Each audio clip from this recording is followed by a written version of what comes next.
Welcome to World Elephant Day here in the bush. Since I couldn't find an elephant to start, I'm lying in an elephant mud wallow. But this is Safari Live. Stay tuned for lots of animals. Ready.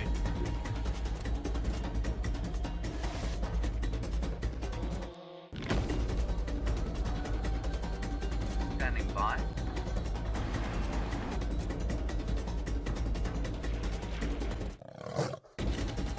Five, four, three, two, one. You are live, you are live. Hi! So, of course, it is World Elephant Day, and we are searching for elephants and lions and all other fantastic creatures out here in the African bush. My name is Brent, and on camera with me today is Brian and the Thumb, and together we're known as the Killer Bees. So the Killer Bees are hoping to take you on a fantastic animal-filled adventure today. So I'm slowly meandering my way towards the Buffelshoek waterhole. I had tracks of the whole Nkuhuma Pride heading in this direction. Maybe there's some elephants descending for an afternoon mud bath. Fortunately for me, my elephant mud bath was quite dry. Otherwise, I don't think I'd be sitting so comfortably in my chair right now. And the mud sometimes can be a little bit pungent. And I don't think Brian would be very impressed if he had to smell that mud on me for the whole of the Sunset Safari. Nah. But in final control, we have Kirsten and I think Rebecca. And on the other vehicle, we have Jamie and Wim. So very exciting to take you on this adventure. Exciting, I'm mixing my words today. But of course, it is World Elephant Day, and they are one of the species that have been under pressure over the last 50 or 100 years. Massive demand for their ivory. And but probably the biggest problem, like with most animals, is loss of habitat. So elephants, being a big animal, need big spaces. And unfortunately, not too many of those left out in the wild. But we are very lucky to be in one of those places, the home to estimated about 16,000 elephants. The Greater Limpopo Transfrontier Park, made up of 3 countries: South Africa, Mozambique, and Zimbabwe. And we are on the sort of central western parts in a private reserve called the Sabi Sands Reserve, and we're exploring Djuma Private Game Reserve at the moment. Now, Jamie has got a tusked beast, but it's not the one we're looking for.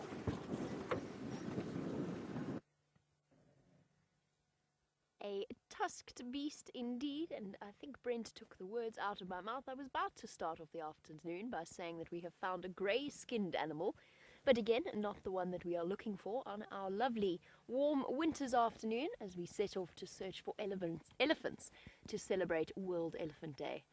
But let us start off with our warthog and look at the magnificent tusks, not to be underestimated, especially because this is in fact a female warthog. And she's got a seriously impressive set of modified teeth, just in the same way that elephants do in terms of their tusks. They've obviously, much like Brent was demonstrating, I think that they've been hanging out around Red Dam in order to find themselves a nice, cool spot to go and lie in the water, perhaps find some mud as well. They're a little bit skittish. Oh, bye-bye, warthog. So, a very good afternoon to you all. My name is Jamie, and this afternoon I have Wim, the wildebeest, on camera with me. And on World Elephant Day, I decided that the first place that one should set out and check is the water holes of the area that we get to traverse. I'm starting off my search at Red Dam in the hope that, since it is 27 degrees today, which is 80 degrees Fahrenheit, beautifully warm, I thought perhaps something might have decided to come and have a drink at the dam. Let us see what's at the waterhole. Definitely don't see any elephants. They're usually quite easy to spot. They're big and grey, and there's not much vegetation around to hide them away. There's something else, big and thick-skinned. And Mr. Hippo. a common character now at the Red Dam waterhole. A hippopotamus. So alongside the elephant and the rhinoceros, the hippopotamus is the last of our what are known as mega herbivores. Herbivores that are over a ton in weight. And this gentleman has found himself a nice spot. Not quite deep enough to keep himself completely out of the sun, but every now and again I'm sure he'll roll over and cover himself in water to cool down. And then, as always, at every water's edge there is the blacksmith lapwing. Oh, having a quick bath actually. Cooling down, cleaning its feathers, and spreading its preen oil at the same time. Oh, how lovely. You don't often get to see them having such a wonderful time in the water itself.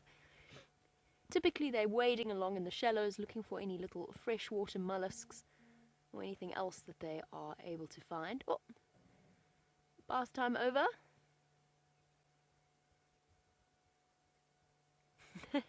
All fluffed up, putting its feathers back in place. And of course it doesn't become completely waterlogged because it is covered in preen oil that comes from the preening gland. Helps to keep the feathers smooth and clean and waterproof at the same time. So none of our big thick-skinned animals apart from this hippopotamus, who is watching us warily from the far side of the dam. I know that Tingana was also in this area. He was on Simbombili, but it sounded as though he might be heading across in the direction of Arethusa. So I think that will be our plan for this afternoon. Looking for elephants, of course, and then at the same time searching for our favourite big-spotted, or one of our favourite big-spotted cats. Now let's head over to Brent and see if his afternoon is going more successfully than mine is.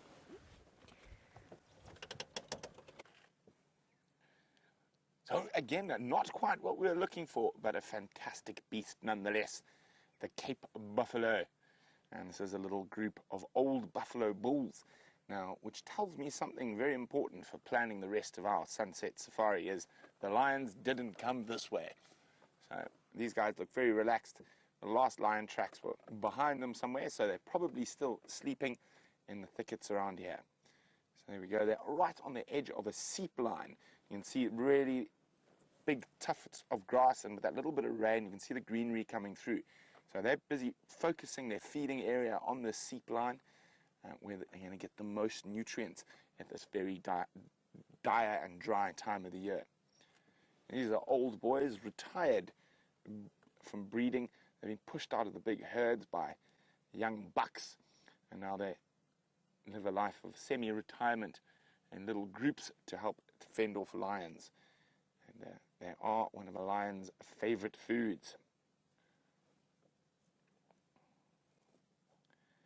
Faces full of character, but we're going to leave these characters to carry on their munching and keep on with our endeavours.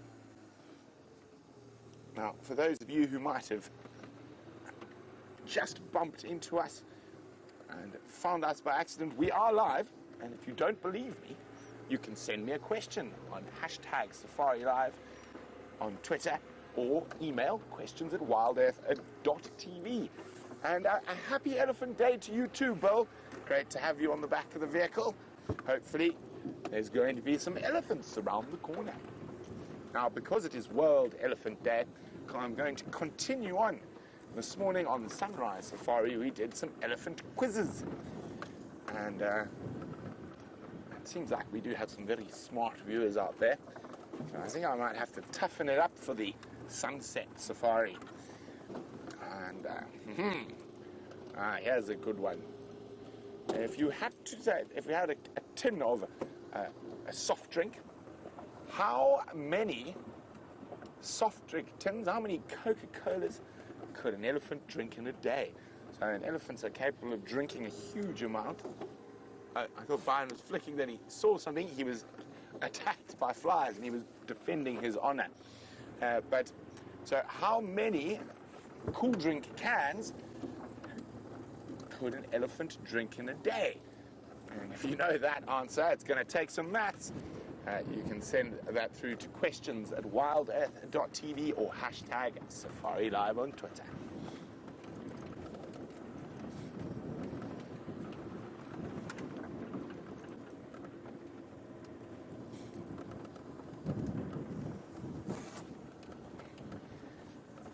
On the sunrise safari, we were very excited to see a leopard that none of us had seen before. Now, I've seen her sister from the same litter. Brian was with me, but we unfortunately had no signal right in the Marakene drainage. So she doesn't have a full name yet. Let me just remember now. But friends of mine across the western boundary have got a lovely nickname for her. So she's got a wonderful long and fluffy tail. So they have named, I'm just checking the spelling for everyone. Nchila. N-C-H-I-L-A. Nchila, which means tail in Shangaan, because she's got a very lovely long fluffy tail. Nchila. So she has a 4 or 5 spot pattern. She is a granddaughter of the Grand Dam in the west, Salahesh, and her mother is in Sele. Okay, so no lion tracks coming out, so they must be in here somewhere, but it is World Elephant Day. So first we shall check the Buffelshoek waterhole for any thirsty pachyderms.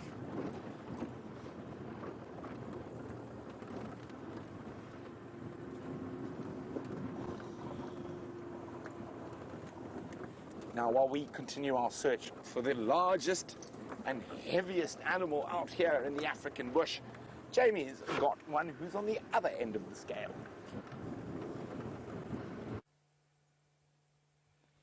Most definitely, and also one of my favorite antelope, the tiny little Steenbok, in this case a little female. And what's lovely about her is that she is completely relaxed with us. Now, it's not often that we get to sit and watch these antelope for an extended period of time, especially out in the open like this. And a lot of the time, as soon as they've spotted us, they usually stay still if you're just driving past, but as soon as you stop and you go back and you stop to look at them and they realize they've been seen, they have a tendency to dash off into the surrounding vegetation and cover. But in this case, our lovely girl is giving us a beautiful view of her shiny red fur, with its distinct white patch underneath and those enormous eyes and ears. Immediately tell you just by their positioning and the way that they function that this little animal is used to living in thick vegetation and yet at the same time has to keep as wide a peripheral vision as possible and constant listening for any predators that might be sneaking up on her. And you better be careful, girl, because from what I understand, Tingana is somewhere in this area. Oh, brilliant. Giving us a demonstration of a habit that little Steenbok are actually quite famous for, and I'm hoping she's going to defecate as well, which sounds like the weirdest sentence for me to say. I don't go around waiting for antelope to defecate constantly, although apparently that's something that they have a tendency to do with James around. There we go. Now watch what she's going to do here. It's something that Steenbok are famous for and most of the other antelope species do not do, which is just like your cats at home. She's covering her dung and her urine. And it's actually lovely to see. We don't often get to see that in practice. Oh, we're not quite done yet. A little bit more. It's just fascinating to see that instinct. And it does make sense in a way if you're a little antelope that wants to remain as secret as possible. But they are territorial, and it's strange because it's some biologists that argue that they do it to hide their scent. Others argue that they actually do it to extend the life of the smell of their dung and of their urine.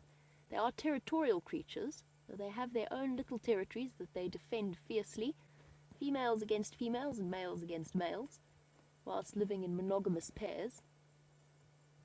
And it's an interesting one. Nobody knows exactly what it is that makes a Steenbok instinctively cover its dung, especially because a duiker, which is essentially the same, really, they're essentially the same thing. Two different species of antelope, roughly the same size, roughly the same diet, roughly the same habitat, they don't do it at all. So whenever you come across a scratching or a piece of sort of freshly dug earth with Steenbok dung underneath, you know immediately that it's Steenbok and not duiker. Beautiful girl. and off she goes in search of some fresh green grass to eat. And she's in luck, because after the rain that we've had, the grass is definitely looking different. There's a certain green tinge to it, which brings us all hope for the coming spring that is ahead in the next few months, or miles ahead in the next few months. Okay, bye-bye, girl. And off we go. So somewhere around here in this little territory, her male partner will also be foraging and feeding. They tend to go off on their own during the day and feed, often within a few hundred meters of each other, but that's basically because their territories are so small that they don't stray much further beyond that. And then what they will do is they will come together at night to sleep and to mate if she happens to be an estrus. And they keep up that pair bond for the rest of their lives.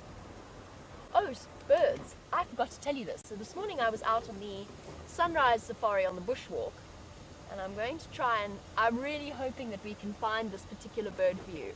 For those of you who are building up your bird lists, you thought you ticked off every hornbill, but you hadn't, because this morning, Jeandre and myself and Steph were treated to a really stunning sighting of a trumpeter hornbill.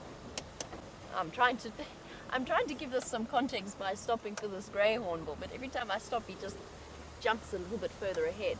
I'm going to show you in my book what a trumpeter hornbill looks like. They're amazing birds. Let's just go around one more corner to see if I can... No. This grey hornbill absolutely refuses to be on camera this afternoon. But let me... Have you got him? Yeah, I think I know the back. A little bit back. Oh, well done, Liam. Ah, goodness, where's it going?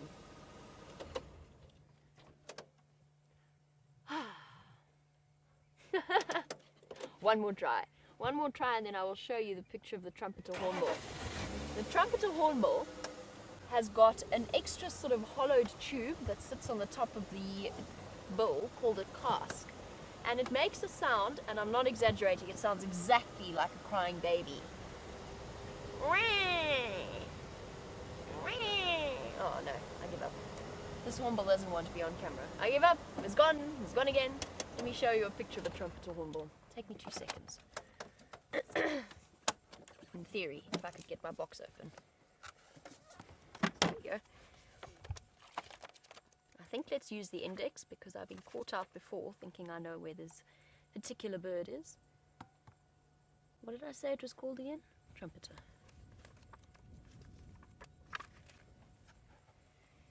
So, number 2 on this particular page, in terms, and there are lots and lots and lots and lots of hornbill species, but the trumpeter hornbill is a forest hornbill. We don't often see them on habitats like Juma and Arethusa. So there you can see what I was talking about in terms of the casque on the top of the bill. Basically a resonating chamber, much, much larger in the males than it is in the females, and very distinctive flight silhouette.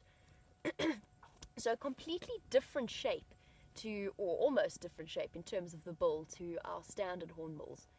And that's something I would really like to be able to show you on our live drives. A new one, I think, for most of you on your bird list. I'm sure that they have been seen on the live drives before, but not while I've been here, not in the last year. And perhaps the drought pushing them ever so slightly further and further onto Juma.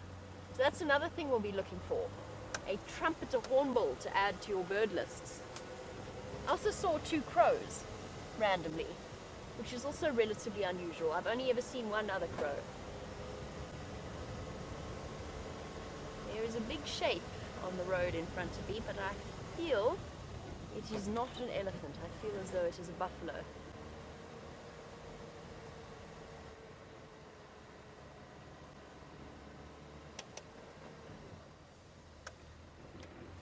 Nothing wants to be on camera today. They're all running away, except for the hippo.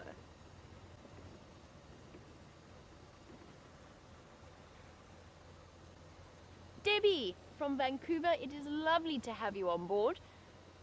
Speaking of our little Steenbok and its territorial nature,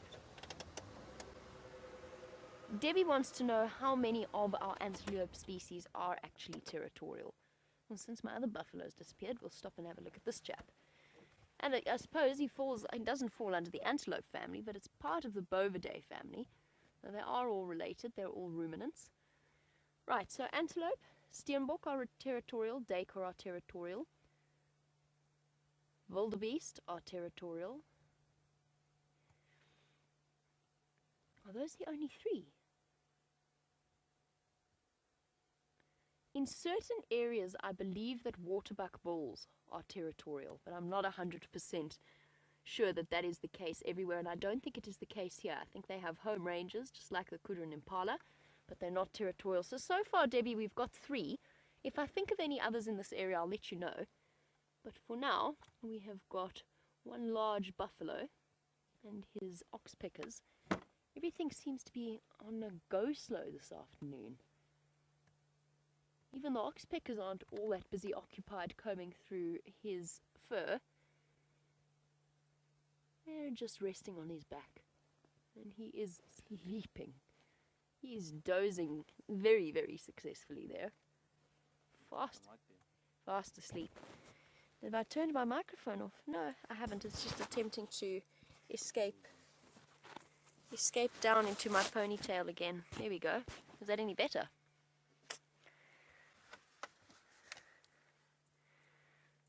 Somebody's very, very sleepy. And there we have the oxpeckers. Again, not up to terribly much. Feels as though it's a bit the siesta time out here in the African bush. Red-billed oxpecker, giving us a nice view of its stiffened tail feathers that allow it to perch on slippery surfaces like this buffalo's fur and skin.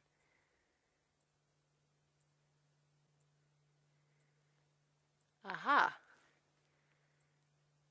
Interesting. Is that blood or is that dung? Is this this is the buffalo.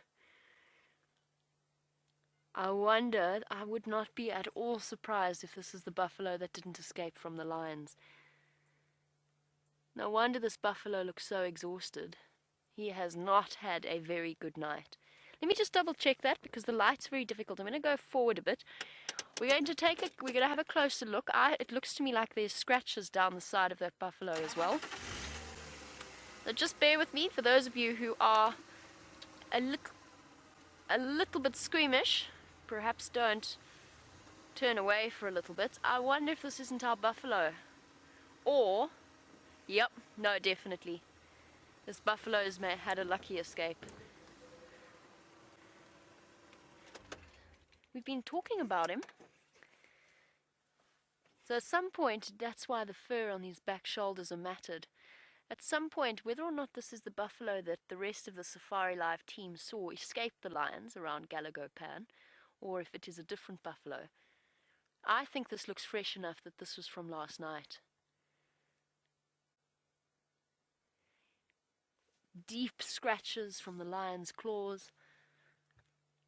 One very, very lucky buffalo bull. And then there's marks on the back there where the lion has grabbed him by the shoulders, which we've seen them do before. Blood around there. This is, without one shred of doubt, this was a lion hunt that didn't succeed, and this is one very fortunate buffalo, and that's why he's lying so exhausted. Oh, ouch. That does look exceptionally painful, and of course it's not helped by the oxpeckers. Look, it's still dripping. It's still fresh. It doesn't help that the oxpeckers are pecking away and worrying at the injury itself. This is where they become more of a hindrance than a help. Oh my goodness, I hope none of you are squeamish, because if you are, it's going to be sending shivers down your spine. Oof. They will keep it sort of clean, but at the same time they're going to prevent it from healing. Now my guess would be that this was last night, that the lions failed to get this buffalo. Probably our Nkuhuma females. So how fascinating is that? That we've come across a buffalo bull. My guess is that it's not the same buffalo that the Nkuhumas missed around Galago Pan, where the rest of the Safari Live crew were watching them. But I'd say it was from last night. Amazing! Well, Buffalo Bull, you've had a very, very lucky day. Well, unlucky and then lucky, I guess.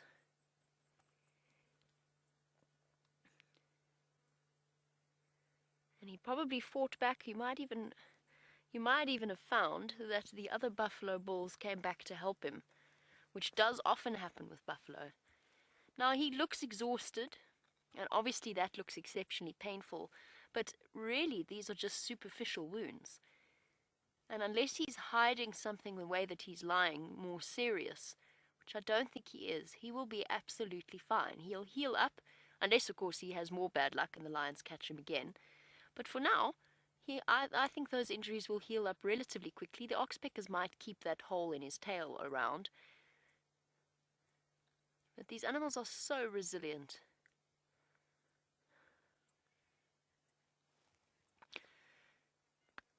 Very, very valid question coming through from Tony. Speaking of our birds that are worrying at that poor buffalo's wound and keeping it open. Tony says, why are there no...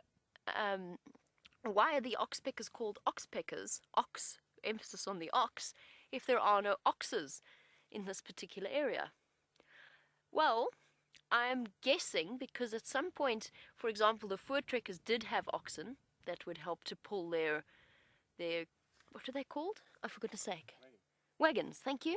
I had a blank. I had a blank moment. Luckily, VM's on board to help me out here.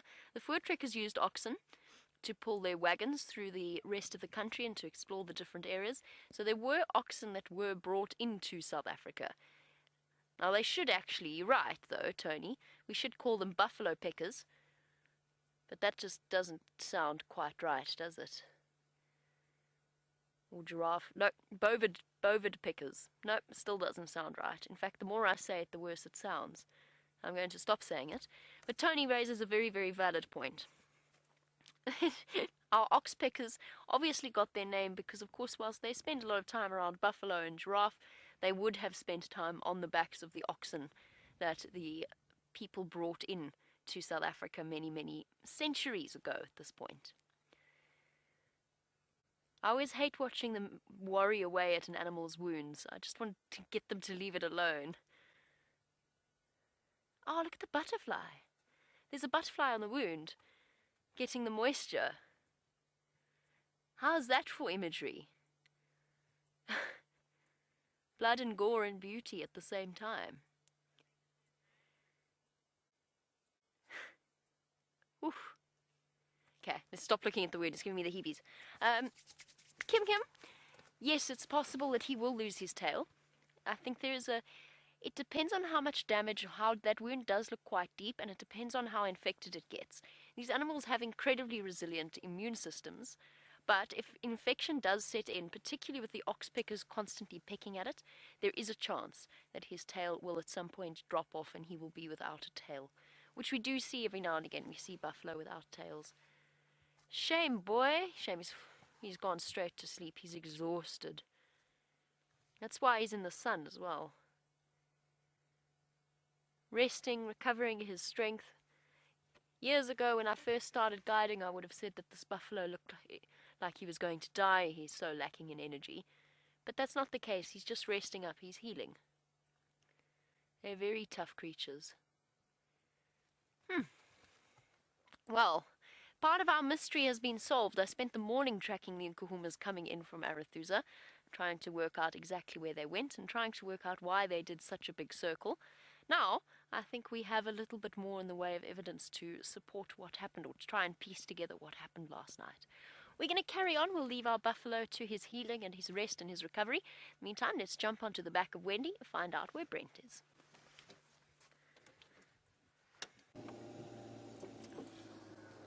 So we're checking for Nkahuma tracks at the moment. Nkahuma is our main pride of lions. And there are tracks still here. If they don't go any further, I want to pop my head down into this large hole. It doesn't look like they go. Oh, they're here. There they are. With the cubs. So all the cubbies are here. One went there. Other one's continuing on. Just going to check carefully up ahead on Connor's airstrip for the drone. And if we see no tracks on Connor's airstrip, they must have dipped into the gully.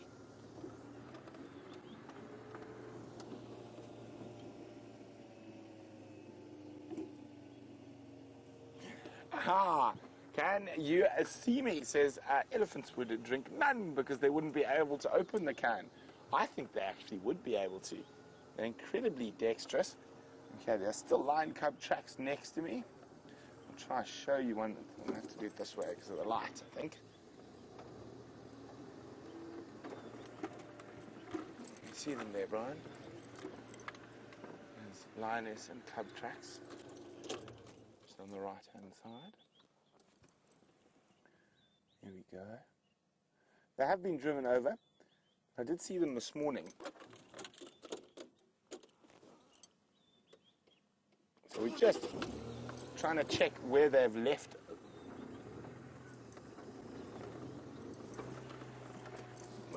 the road. So we're going to keep checking. But while we do that, I'm not quite sure what Kirsten said there. We're either going to a scorpion or a scrub hare. Scrub hare, there we go, with Jamie. We were indeed coming to a scrub hare, but as Brent sent you across to us, this poor little thing was terrified into moving away thanks to the passage of two enormous buffalo bulls walking right past its hiding hole. Now, because of our abilities with this, or because of VM's, I say our, like it's a team effort, because of VM's abilities and capabilities with this camera, he can bring you right up close to this particular creature, but it's almost invisible against the dirt. And I mean, this thing is right out in the open. And if it's not moving, you would never know that it is there. And I'm going to try and just go, I think going back might help us here. But isn't that incredible? And by the way, this was VM's spot. He did an amazing job of picking up that it was there. Let's try going backwards a bit. Please don't run. Look how slowly it's... Oh, sorry, let's try and get back. It's moving so slowly because it knows that predators' eyes are drawn to rapid movement. Sneaky, sneaky, sneaky. I'm just a piece of ground, I'm just a piece of ground. Just a little bit further, just a little bit further. Into my hiding spot. Well done, scrub hare. We had no idea that you were there. Very sneaky. Worthy of... I can't think of anything sneaky right now. Worthy of a leopard. I think, though, might actually spell the end of our scrub hare sighting. That was highly entertaining, the way that he moved. And of course at night, which then they are nocturnal creatures, a scrub hare will dash from place to place constantly. But during the day, they are clearly much more reticent to move. And now he's vanished. I mean, he went under there. I can't see him at all. Very cool.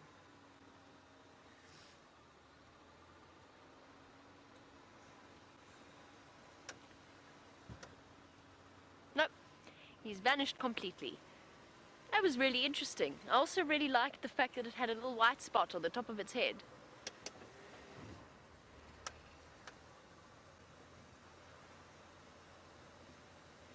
And welcome to Riker on the subject of our Lego morph that we were looking at before. Riker would like to know if our rabbits ever get hunted by stray cats out here. In this particular case, we do have rabbits in South Africa. Sorry, just to do a fine distinction. We do get rabbits in South Africa. We do not get rabbits here. So in the Eastern Cape, you get the Jamison's rock rabbit. You get the riverine rock rabbit, which is a critically endangered rabbit species. Here we get a scrub hare. And the difference, of course, is that they live out in the open. They don't tunnel. And their babies are born fully ready to run with their eyes open, their legs fully developed, whereas baby rabbits need a little bit of time of development. So they're atricial as opposed to precocial. Now, do they get eaten by stray cats? They definitely get eaten by cats on a regular basis. Anything, especially servals and caracals, and apparently there's lots of caracal in this area. I haven't seen one yet, but it's next on my list of cats I would like to see. They are on the menu of... Leopard in the tree, leopard in the tree. I see the leopard in the tree. Well done, VM. And leopards. Leopards also like to eat scrub hares. Now I have tragic news for you. I believe that VM has just spotted Tingana. Unfortunately, we are currently on the Simbombili cut line. So that is, I think, Tingana. Yo, it's hard to tell. He's got a kill. And he is up in a tree. And for us, unfortunately, impossible for us to get any closer. Well done, VM. Well spotted. A leopard in a tree.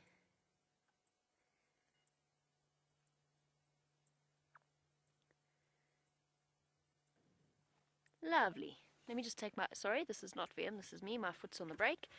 So, there's an animal that will eat a scrub hare. I don't necessarily think that's what we were going for.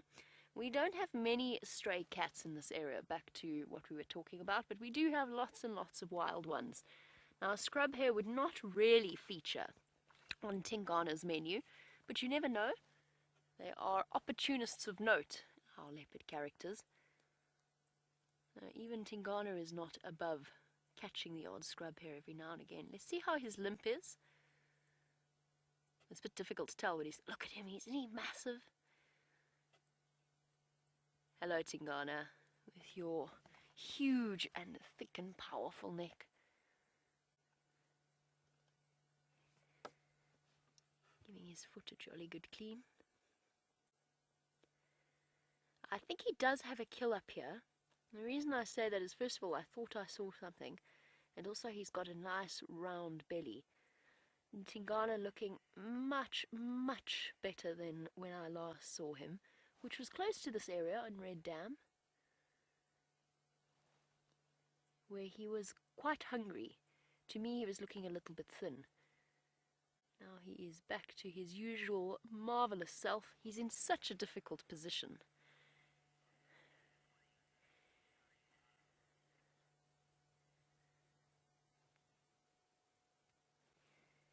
The picture of balance and poise.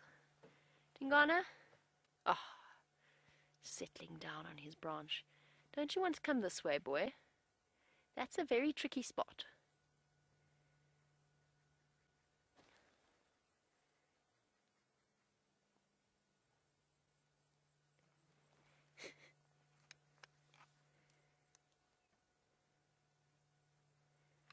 Yay! We've had a really marvelous day so far. 2 cheetah, 1 new female leopard, and now our dominant male leopard of this area. And he is very warm and very, very full of food. I think it's Tingana. Obviously, it's really difficult to tell at this distance. That looks like Tingana to me, though. Look at that, he's looking right at us. His pink tongue sticking out, panting in the heat of the afternoon.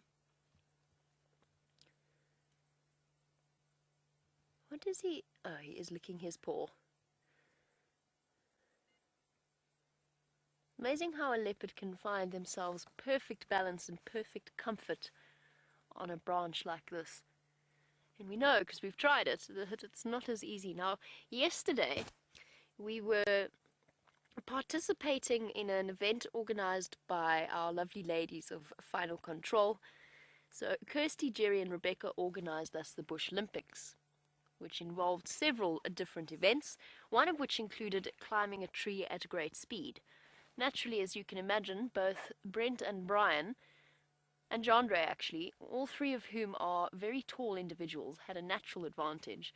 But it did give us a nice little perspective into what leopards experience on a day-to-day basis. And of course, we've got nothing on them, although I feel as though Brent and Brian did a relatively good job. They were up that tree so fast, it was truly incredible. I can't remember what Brent's time was, but I think it was by a landslide. Basically, Jerry climbed up into the apple leaf tree, hello boy, and tied a piece of tinsel, and then we all had to race up to try and touch it. And I think Brent took about 4 seconds to get up there. Tingana, of course, could have done it in 4 seconds as well, but it does give you some insight into how difficult it is, or how difficult it must be, to drag a carcass up into a tree, secure it safely using your mouth and your claws, and then find yourself a nice comfortable spot like this. And he's using his tail and his back legs and his front feet to balance himself perfectly. A very comfortable looking leopard. Oh, apart from the flies.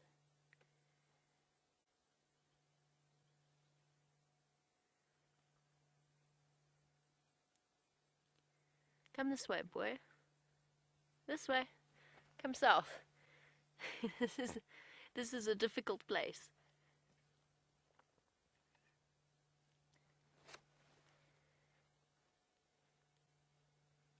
Should we try and see? I think the road curves a little bit further to the north, Liam. Should we try and see if we can get a better view? I don't think he's going anywhere, but let's reposition.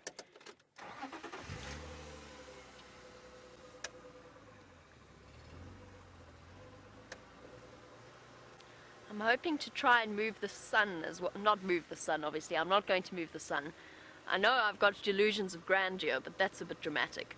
I'm not going to try and move the sun. I'm going to try and reposition so that the sun is slightly less straight into our faces. How's the view? Bit back. Those of you who are watching, sending us through some beautiful screenshots. There we go, that's a bit better. So thank you everybody for that. My apologies that I can't get any closer. For our new viewers, the reason that we are sitting where we are... Oh, there's another thing. There's another thing. Oh, it's a hyena. There is a hyena at the base of the tree. I'm not sure, VM, if you're going to be able to see it. It's off there. Oh, never mind. Yes, of course you're able to see it. Here we go. The patient hyena. Our two spotted predators at a standoff. And then, oh yes, there we go. Now we can see the kill. He killed an impala at some point. Most of it seems to be finished. No wonder he's got such an enormous belly. How lovely. Two of my favorite spotted predators. For new viewers, the reason that we are in the position that we're in is that whilst the animals don't have any boundaries in their 4 million hectare, 8.5 million acre wilderness area, we do. Not everybody can go everywhere, and unfortunately Tingana has killed and hoisted his impala. Oh, scooting. Getting more comfortable. He's put it in a spot where we cannot get any closer. That was such a cute reposition.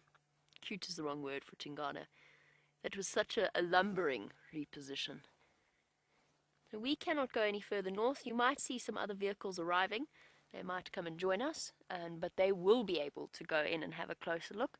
Whereas, unfortunately, our lot in life is to look at him from here. Not that I'm complaining. It is a beautiful view. And there's nothing more iconic, or there's no more an iconic way to see a leopard than to watch them spread-eagled across a branch. As James would put it most poetically, the boughs of the tree. Cradled in the boughs of the tree. Perhaps might be a James-type expression. Giving us a really nice view of his rosettes, the type of spots that leopards have, rather than just solid spots, as they have around their feet. As you move up towards their back and along their side, they almost seem to have rosettes. Oh, such a tired leopard. It's difficult getting comfortable when you have a belly full of impala.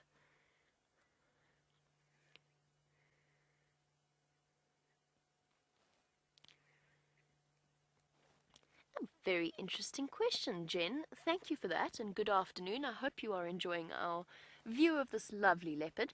Jen wants to know, we were watching him lick his paws, whether or not that helps to cool them down. And Jen, it may well play a little bit of a role. We know that animals do lose heat through the pads of their feet, not as much as they lose through panting. And obviously there's a trade-off.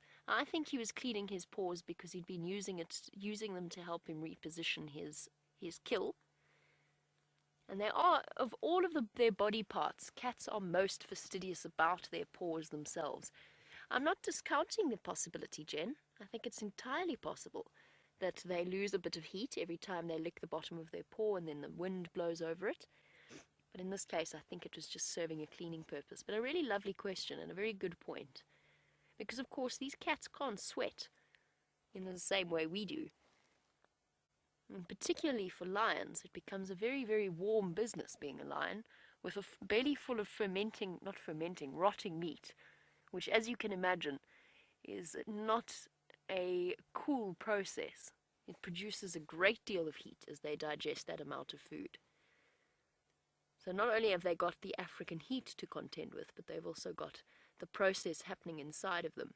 Which is why whenever we see a full leopard or a lion or even a full cheetah, they tend to be very relaxed and quite prepared to just lie in the shade and pant their way through the day.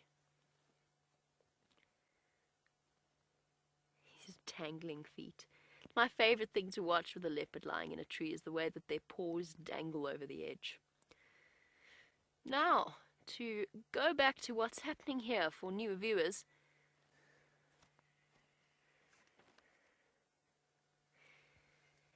just to go back into what is playing out here, we've got a leopard in a tree.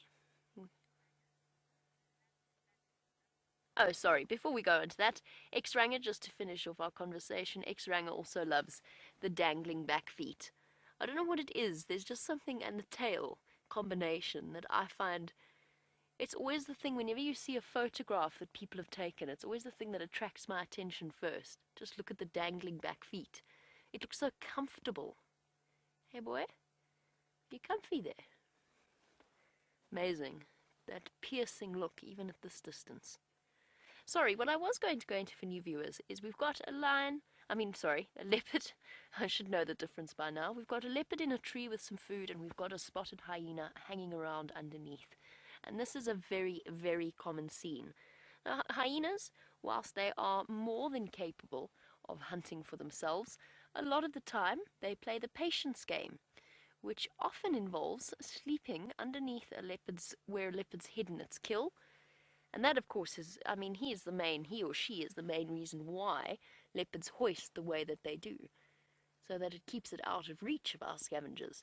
Because pound for pound, a leopard isn't even a big male leopard, although a big male leopard would make a hyena think twice about tackling him, but pound for pound, a hyena is a more powerful animal, and a leopard will generally relinquish their kill if they can't get it up into the tree quick enough. So now we've got the hyena playing the patience game. I know that you had a scene with Karula and a hyena lying up close together. It's something we've seen on a relatively regular basis. We saw it most recently with Tiani Salaeshe, the two female leopards of this area, and I believe a hyena that some of you have nicknamed Milky Way, with one blind eye, which I love, by the way. I was thinking Galaxy, but Milky Way works as well. So you often see lions and what is wrong with me? Why have I got this obsession with lions? Leopards and hyena lying in very close proximity. And the hyena just waiting for the opportunity, for the moment when either Tingana makes a mistake and he positions the carcass in the wrong way, and the carcass is starting to fall apart. I mean, it's essentially held together by bits of skin and a head. And the hyena's waiting for that moment where something drops off and it manages to collect the scraps, or perhaps the entire thing, if Tingana is incredibly unlucky. We're going to spend our next few moments with our lovely leopard resting in a tree, but let us jump onto the back with Brent, who has finally succeeded on World Elephant Day in bringing you some elephants.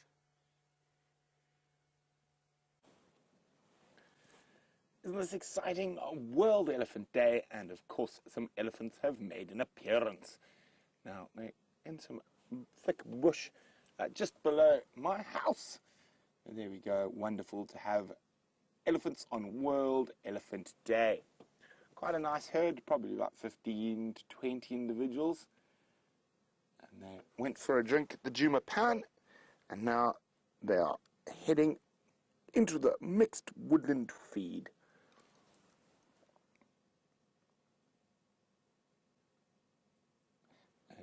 And there we go. You can see them just through.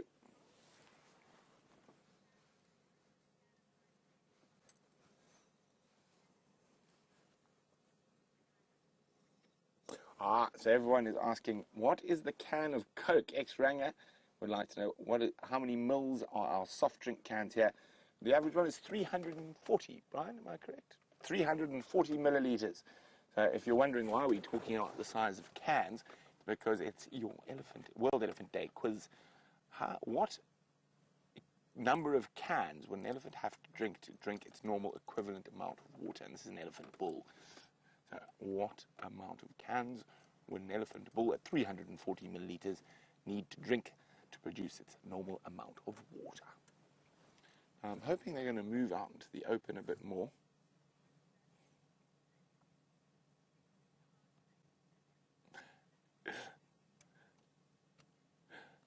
Finn, who's 8 years old, says, is the answer 1 million? Not almost, but not quite, Finn.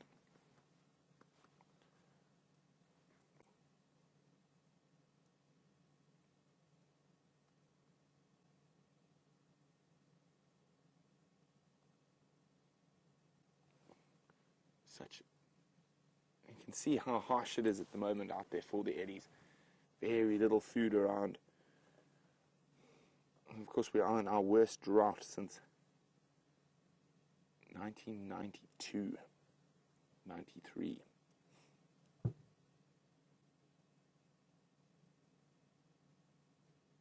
And you can see a lot of the trees around that area have been completely stripped.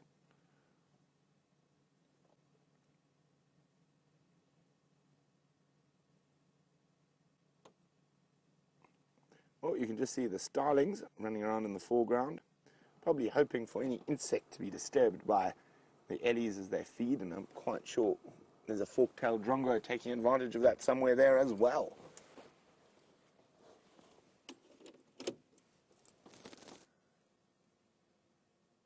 Now, it's a nice warm day, 27 degrees Celsius, so about 80 Fahrenheit.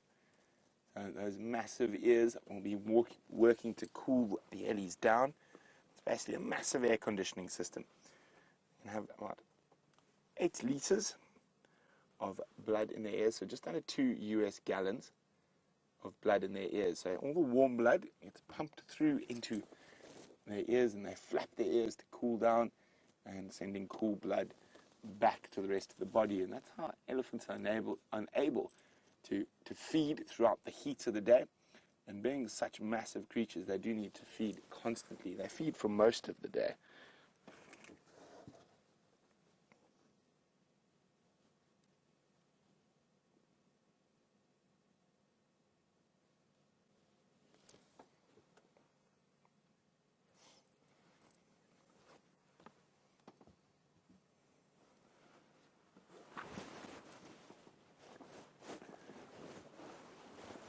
Hi, Easy Peasy in the UK.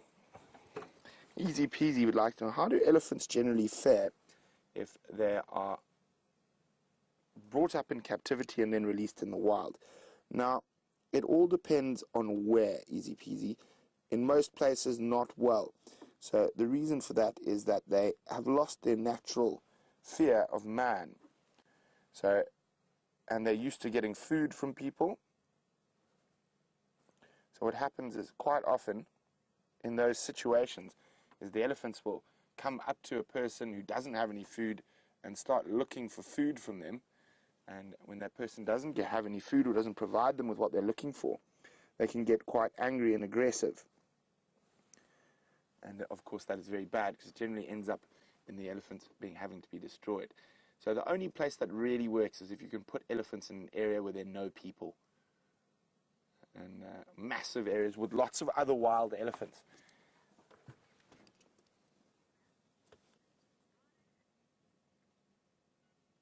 Now while we sit here and wait for these Ellies to come a bit closer to us, let's go back to Jamie and the fat cat Tingana.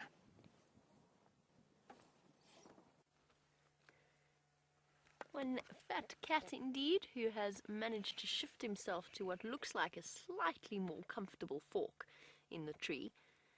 He's now resting his head, and I think that I'm just going to roll backwards ever so slightly to see if we can't improve our view of at least his face. I say roll, almost.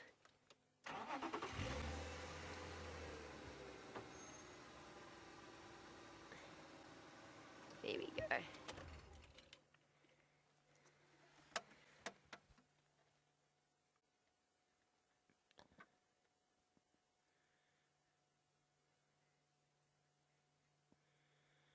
Now, Ellen, I actually thought I had read something along those lines, so thank you for that. Ellen Fowler has sent through an update that apparently Tingana stole this kill from Shadow and her cub. Now, I had read about that, I just didn't realize that it was this particular kill that he managed to nick from her. Or, in fact, that it was so clearly visible from our boundary line. But thank you for that, Ellen. I didn't realize it was here, but it is interesting information. So Shadow is the female leopard that her territory is a sort of a very long, thin one on the boundary of the Queen Karula's, her mother. And Shadow has got a roughly 5-month-old female cub with her. And Tingana is most likely the father. We'll never know we will know for sure, but not just yet, or not anytime soon. But we know that Shadow has mated with him regularly. He is the dominant male leopard of this area, and his territory spans over that of several different females, including Saleheshe and her cub, who we've only recently started seeing, Shadow and her cub, Karula and her cubs, Tundi and her cubs. All of these leopards are part of Karula's lineage, apart from Saleheshe. And right towards Cheetah Plains and Torchwood, although there his boundary line is drawn with another male leopard called Shimbambalana. And he is right on the boundary with another male leopard at the moment. Now, the other male leopard in this area his name is Anderson. I have yet to see the Anderson male, nor do I know why he's called the Anderson male, come to think of it. I'm assuming after somebody called Anderson, or perhaps a place called Anderson. That's usually how these leopards get names like that. I've never seen the Anderson male, although he is apparently rumoured to be absolutely enormous. I know that he has been seen on the live drivers before, but Tingana is no pipsqueak himself. He is a massive male leopard in his prime. He must be close on to 10 years old now, with his enormously powerful neck, who has fathered many generations of little leopard cubs, despite the aspersions that some were casting upon his fathering capabilities after he was seen mating with several females several times without any sign of cubs or pregnancy. But that, of course, is now completely changed, and all three females that we've seen him mating with are now proud moms of leopard cubs of different ages. From Karula's are the oldest at 6 months old, and then Shadow's, and then Tundi's recent litter that we have yet to see, and that I'm so excited to see. Because I have to tell you, if I had to pick a favourite female leopard, no, not a favourite. I have a soft spot for Tundi, let's put it that way. I don't know what it is, but I really like her. And Tingana, of course, is always lovely and picturesque to see. He's presented us with some amazing sightings. Last time I saw him, he was wandering through a drainage line marking his territory. And perhaps tonight, if we are able to, because the kill is in a tree, if we were to return here, and perhaps he were to decide to move off from this kill, although I don't think he's going to go too far, to be honest. With that enormous belly, there might not be any meat left, or much meat left. But he's still got a lot of digesting to do. But perhaps, depending on how the evening goes, he might decide to come down and start to give us that incredible sawing territorial call that leopards give. We'll just have to see where the afternoon takes us.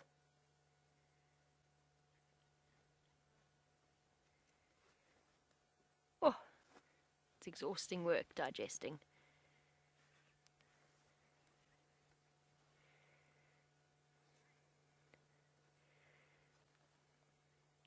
And James Richard is affronted on the behalf of the leopards. Perhaps affronted is the wrong word, but James has pointed out that perhaps we need a World Leopard Day, or when is World Leopard Day, since our lions and our elephants have been getting plenty of attention and love, which of course we do not begrudge them at all. But a valid point, James, and I have absolutely no idea when World Leopard Day would happen to be. I'll have to double check that. Is there a World Leopard Day? There must be.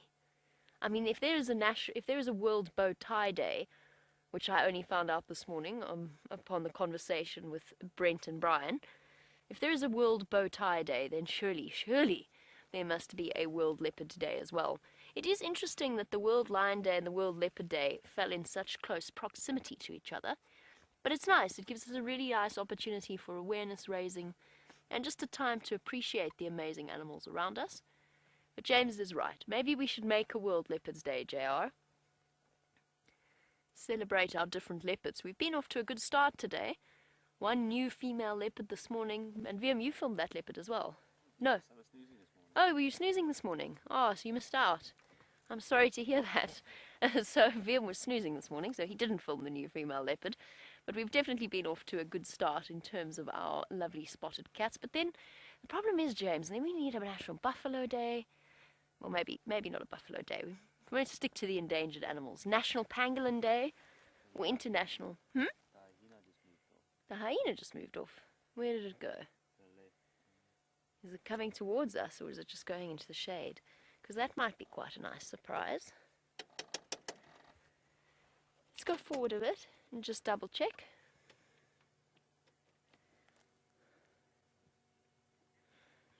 Because it might give us a nice opportunity to look at a spotted predator of a different kind, especially if this one is moving towards us.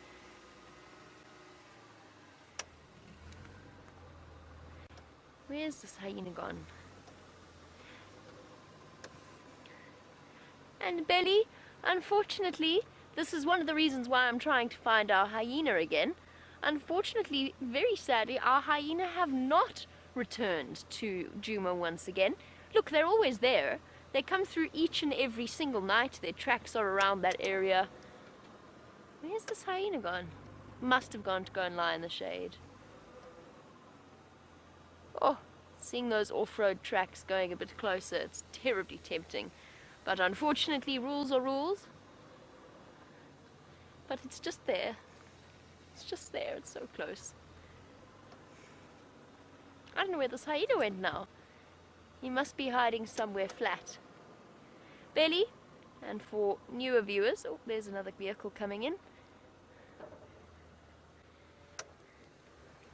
Unfortunately, our hyenas remain denning away. Oh, hold on, the Tingana's now up.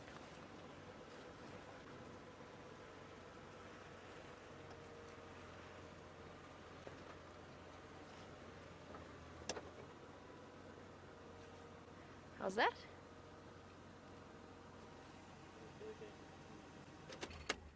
Pardon? Oh, further back. A little bit further back. I wonder what prompted him to get up. Maybe just discomfort.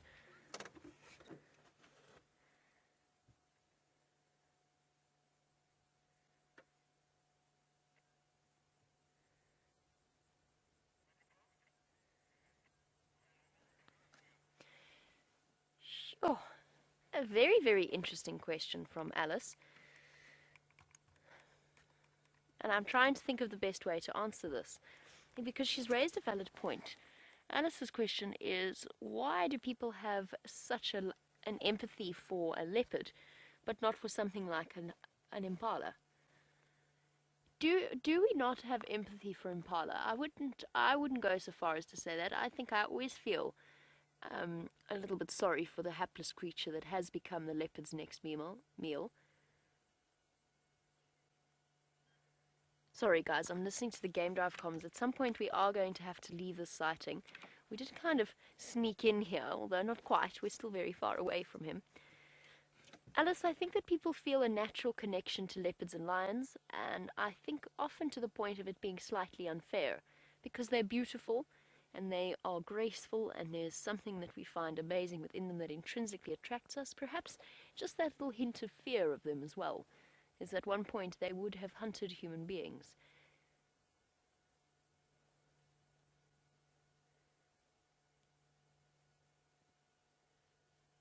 Aha! There is a male lion on Djuma that I've just heard.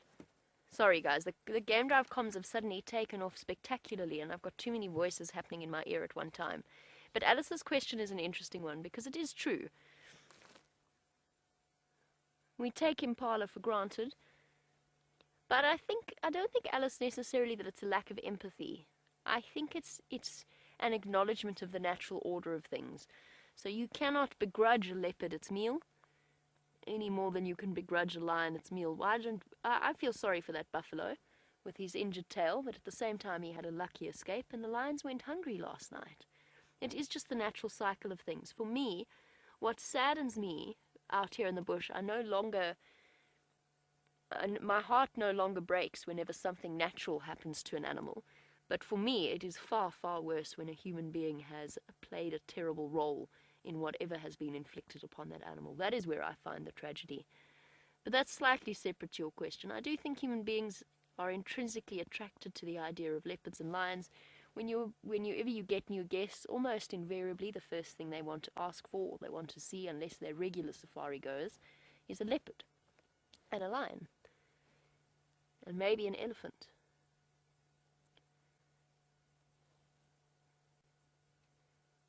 And they don't necessarily get quite so excited as we do about things like trumpeter hornbills in places where trumpeter hornbills are not often seen.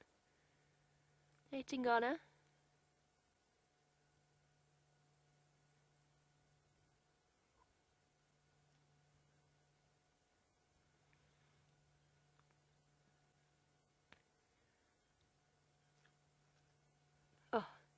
Oh, he thought about settling down. Oh, there we go. I think he just can't find a comfortable place for his stomach. That's why he keeps shifting around. Not that he wants to come down, he just can't quite find a comfortable spot. Resting on that enormous belly, he can't lie on his side.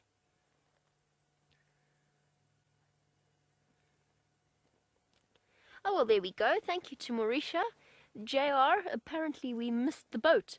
And International Leopard Day was on the 3rd of May. So there we go. We do have a Leopard Day, an International Leopard Day, but we missed the boat on that one. Whoopsie. And perhaps we didn't realize, in fact, we definitely didn't realize that it was, in fact, International Leopard Day. So there you go. They are not without their own day.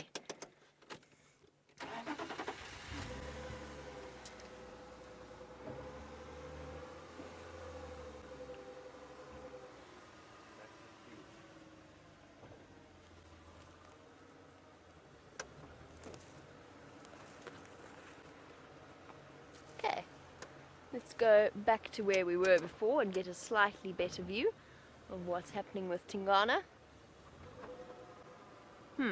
How's that? But further. There we go. He's got a branch behind his head. I think that will do for now. Unfortunately, it's not going to get much better than that. And Cat in Tampa, lovely, lovely message from you. But although we have missed International Leopard Day, we have not missed International Snow Leopard Day, which is on October 23rd. And that's definitely a day we can all get behind. Whilst we don't have any snow leopards here, we do have their cousins, and it is a dream of most of ours, I think, to be able to go and see a snow leopard in the wild. I know it's very difficult, next to impossible.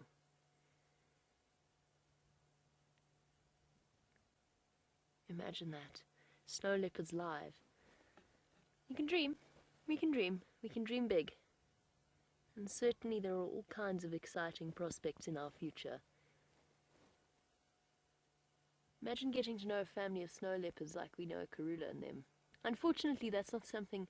What we have here in the Sabi Sand is pretty much the best possible way of viewing these wild leopards out in their completely natural habitat and behaving as they would in their day-to-day lives without any concern for us. And that's due to years and years and years and years of very hard work in terms of habituating them and getting them used to the presence of vehicles, which in turn contributes to their survival and ultimate success, because tourists pay money to come and look at them, and money helps to fund conservation, unfortunately. It's the world that we live in. Money makes the world go round, even in conservation terms. So by being able to be comfortable around vehicles, leopards are essentially, or getting leopards to be comfortable around vehicles, essentially allows us to invest in their future.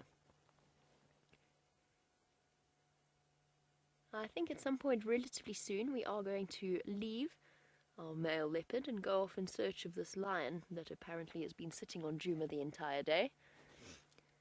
It must have been him that we heard roaring this morning. They were shouting all over the place. And possibly he was part of the buffalo hunt that apparently was unsuccessful.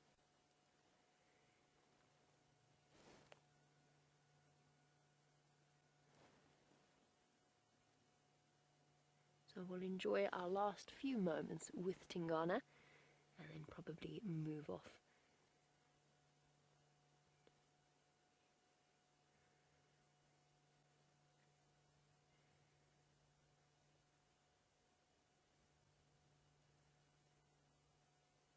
A hot and sleepy afternoon, and I think we shall leave him for now. We will try and come back depending upon what the lineup is.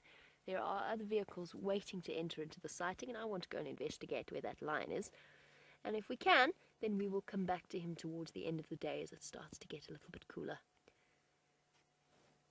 I think for now, let us leave him be. In the meantime, while we move off and go and find that male lion, let's head back over to Brent and find out what he's been up to.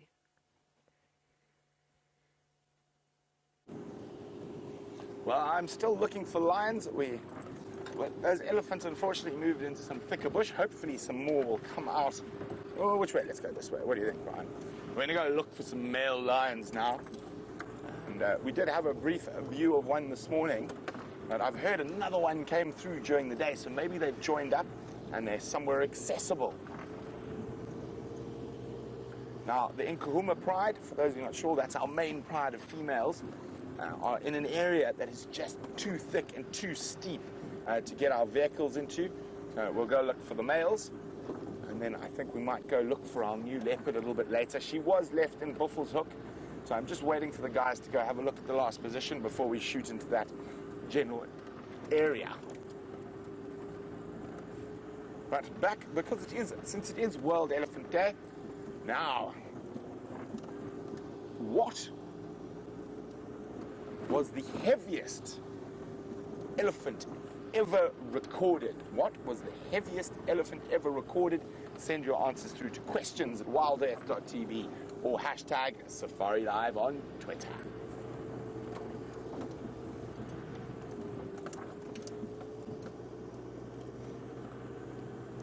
So apparently the Coke can quiz is keeping you guys guessing.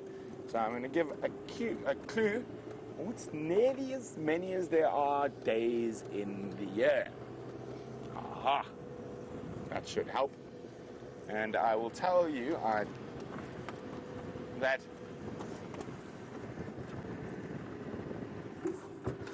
sorry, I thought I saw some more elephants. It's not elephants. It is that large termite mound.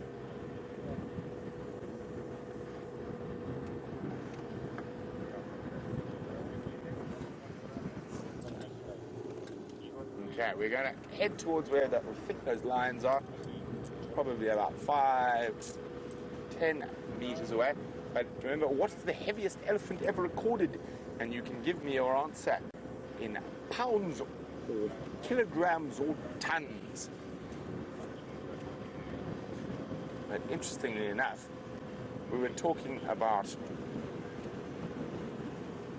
massive elephant on the sunrise safari, and I did give a hint to where the heaviest elephant, not heaviest elephant ever recorded was. So hopefully those of you who are watching from the sunrise will be able to pick up on that.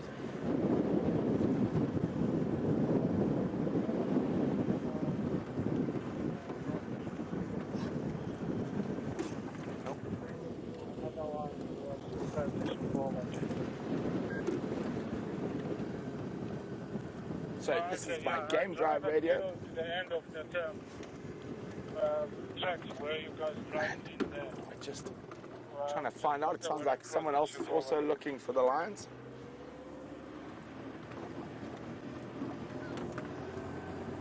No, yeah, maybe they moved because of the hedges.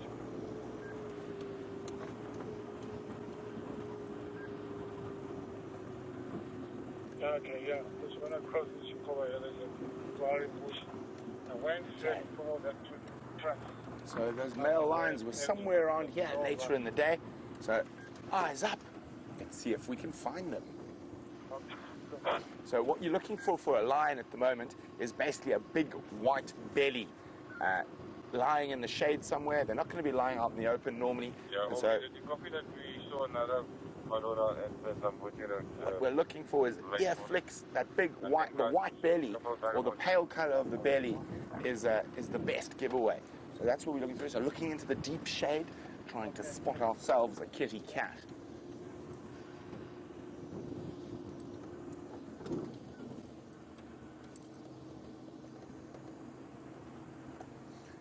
Well done, Cat and Tampa. It is indeed 360 cans, normal soft drink cans, but for everyone else, I've got some other interesting stats. It is the equivalent of, where's this now?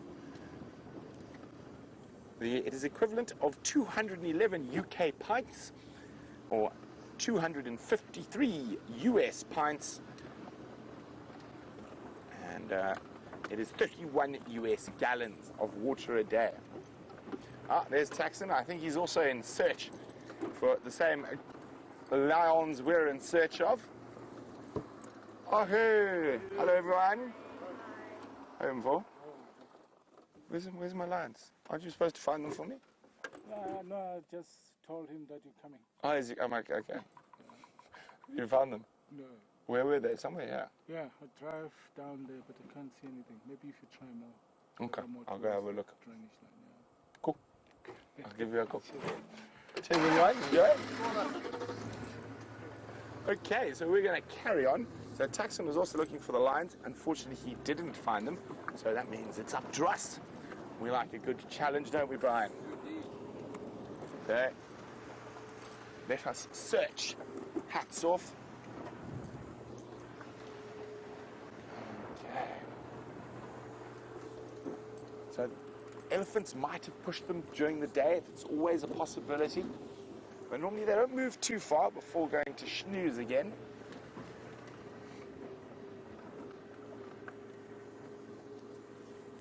Oh yes, we were chatting about that. So as I said, 253 US pints, 211 UK pints, and 31 US gallons. So this is where the lions were sleeping, somewhere just in here. So let us have a look.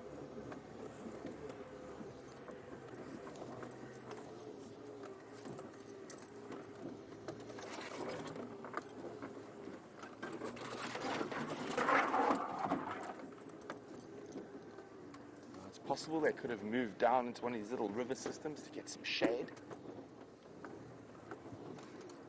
There were two, apparently, and these are two members of the Birmingham Boy Coalition. They're our dominant coalition here in this part of the Sabi Sands. There are 4 individuals. There used to be 5, but one unfortunately got hooked by a buffalo when it was hunting it, and it got a hole in its lung and it passed away. But while we try to find where these Birmingham boys are snoozing, let's go see what Jamie's up to.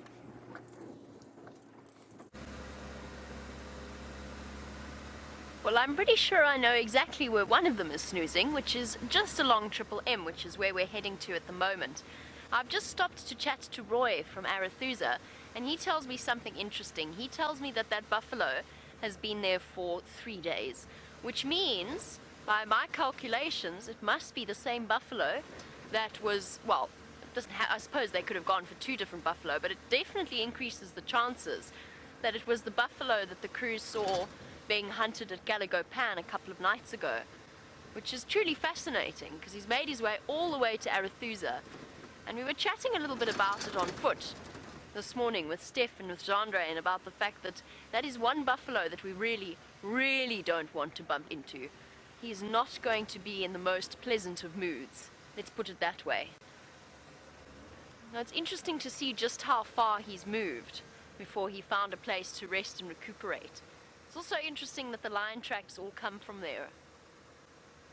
Perhaps they tried once again Ryan, can I make my approach? I'm going to take that as a yes. Somebody stopped on the road to come and have a look at him. Hello, hello. How are you? Good, thank you. How's it? Hi, everybody. Oh.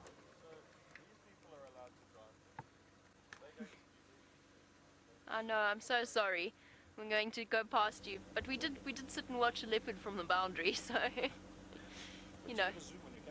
We do. We're using it on you right now. I know. Cool. Cool. Enjoy it. Thanks, Ryan. Yeah. Yeah, absolutely. If he comes your side, we'll do. The rest of them are our side, and Kuma's as well. I heard so. But I'm thinking closest water is probably going to be somewhere rhythm. I don't know if there's anything left on this side. Nothing this side. Treehouse is dry, everything's dry. Just the pan. I'll give you a shot. Cool. Okay. Cheers, guys. Sorry. Bye. Now find ourselves with the opposite advantage of being able to go onto Djuma as opposed to having to look at across at Tingana on the Simbombili or on Simbombili. That, by the way, was Ryan, who is the head guide of Arethusa, and was very, very helpful in making sure that our attention was drawn to the existence of this line. Let's not be rude and block his guest's view at the same time. We'll try and go around, rather.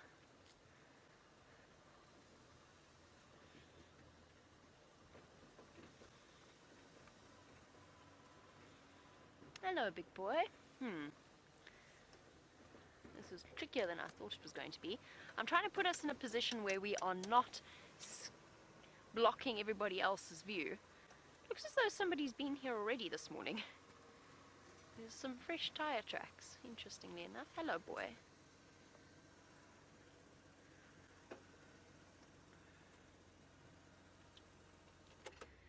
And so we have a magnificent male line with one roundish belly, resting up on a termite mound in the sun once again. The animals seem to be enjoying lying right out in the open this afternoon.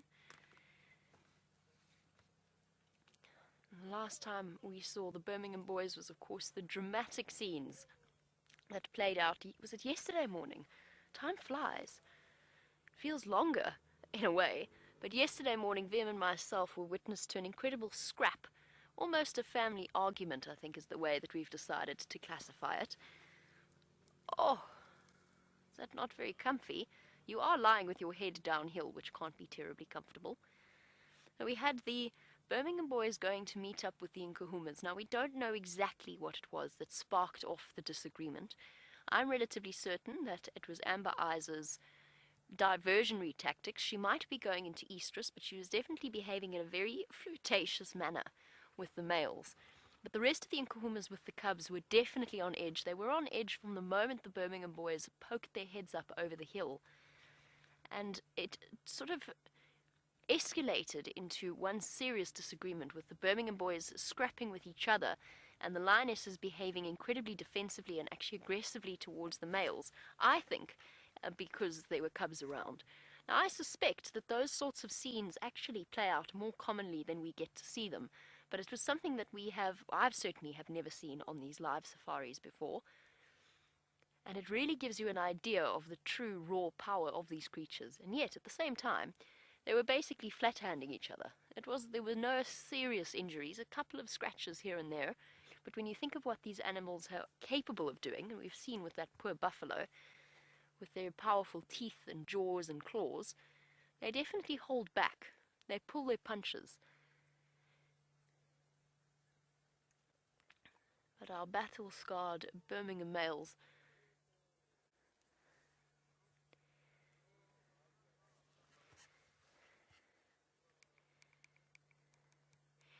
bear with me one moment. I just have to call this in on the Game Drive comms. Afternoon stations in the north, there's one Madura Ngala, just to the west of Triple M, south of the Balanites Junction. There's 2 vehicles on lock from the west and myself in this position, but I'll keep you updated.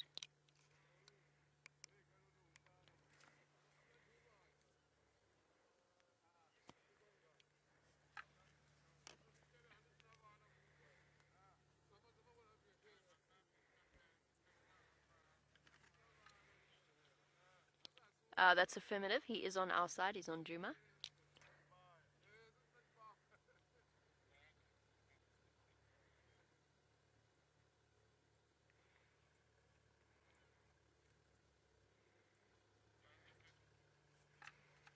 Sorry everybody, just chatting a little bit on the Game Drive comms to let everybody know that this male lion is on Juma rather than on Arethusa. There we go. He's just arrived. Aubrey is here.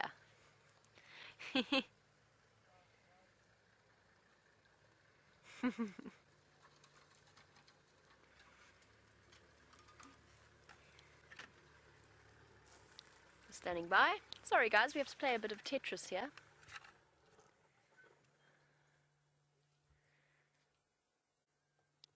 I'm not sure, Brent. Stand by on that one. Brent would like to know if this is the male lion, is the one with the limp. And I don't know the answer to that question because I'm not 100% sure which Birmingham boy this is. I mean, all of them seem to be sporting some kind of limp at the moment, which is relatively typical of a dominant male lion in an area like this.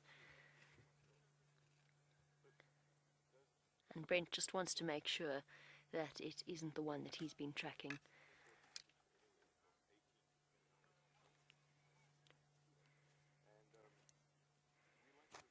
Paul has suggested that this is Birmingham boy number 2, which is entirely possible.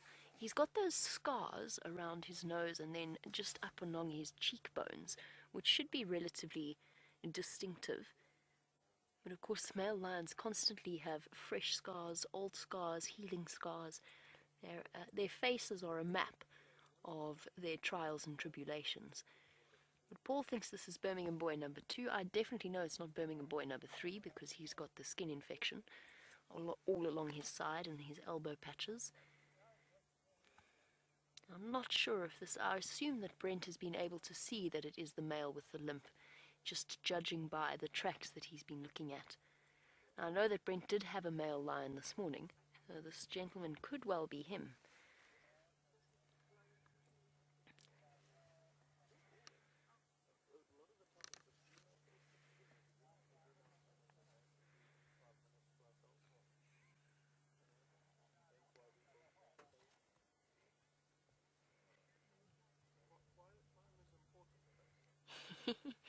Dispatch Griffin, who is our newest safari addict, or one of our newest safari addicts, would like to know how many terms we have to use for lions on the radio. He's heard flat cat and fuzzy, and now whichever word I just used. So Dispatch, the typical word that we will use on the Game Drive comms is Ngala, which is the local word for lion. So Ngala, often we just refer to them as male lion. I called him a Madoda Ngala. Our cats are doing a lot of shuffling at the moment. That was a very graceful reposition. The Dispatch, I often refer to him just as lions in English on the Game Drive comms. I referred to this gentleman as a Madoda Ngala, which means a man lion. It's not actually the correct term. Apparently the correct usage in terms of Shangana is Manona Ngala. A Madoda is a man, a human man. Oh, so exhausted. And flat cat, we often say that we're leaving them flat cat, and the reason that we do that on the Game Drive comms is to tell the other vehicles what that animal is doing at that particular time, whether they are on the move, in which case it changes whether or not people are going to come and see the sighting. If they're far away and they know that the animal's moving, then they might not try and get here, or they might try and race quickly. It's just keeping the other people updated as to what the animal is doing. It's not enough to just call it in. You've got to explain the positioning and the situation. Because, of course, a sleeping lion is a very different thing to a hunting lion.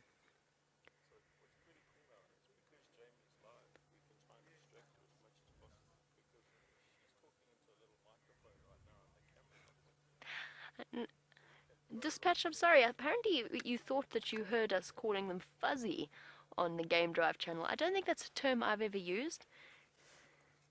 I don't think I've ever called them fuzzies on the Game Drive comms. Has James ever called? Is James habitually calling the lions fuzzy on the Game Drive comms? Not that I know of.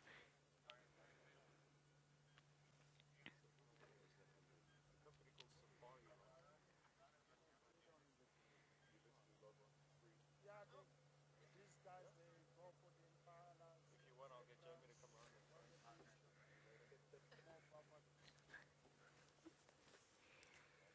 I'm still getting a life-size cutout made of James. Ryan's just making me laugh.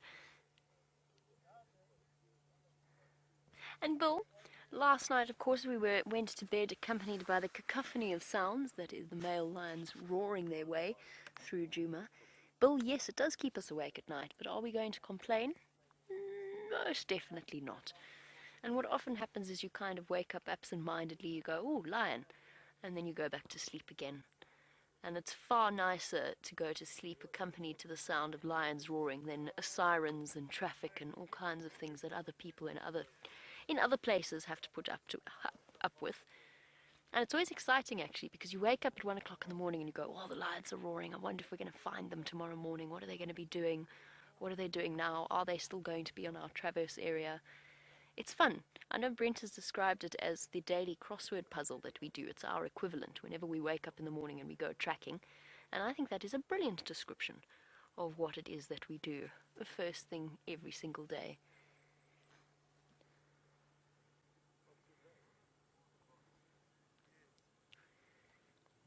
Now I want to try and puzzle out exactly when this male lion decided to pop out in this particular spot.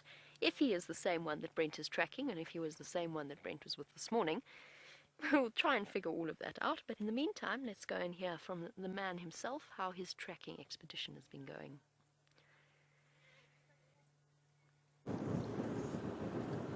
Well, the tracking expedition has not gone well, to be honest. I'm quite sure that male lion that Jamie's got is one in the same as the one I was looking for, and he's moved from where he was this morning.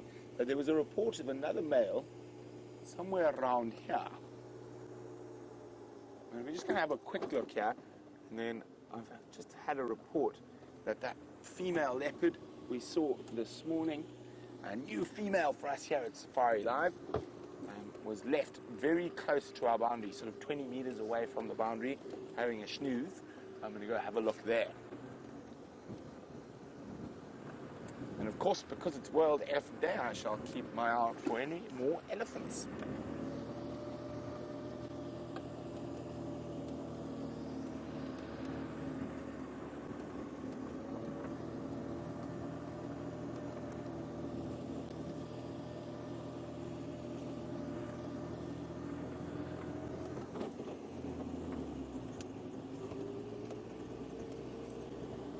Well done, Dewey Lane. You are spot on. The largest elephant ever recorded was from southern Angola. 11,000 kilograms, 11 tons, or about 24,000 pounds. He didn't have the biggest teeth, but he was a fatty. Now, that part of Angola, I know I didn't mention it on the Sunrise Safari, but it's so interesting for those of you who might have missed. Now, that part of Angola has been in war for many, many years. It hasn't for the last so, but the landmines were laid very willy-nilly without a plan. And for quite a few years, the elephants were really getting hurt by those landmines. But they learned to smell them out. So basically, when they walk through a minefield, the elephants single file, and they get through the minefield, they spread out and start feeding. And it's absolutely incredible that they do that. And apparently even villages in that area, if they want to pass through a minefield, they go only where the elephants have been. So very, very interesting. So I'm not 100% sure exactly where that leopard was left. I'm just going to go very slowly from here, keep checking on every termite mound. It's a favorite spot for a leopard to be lying in.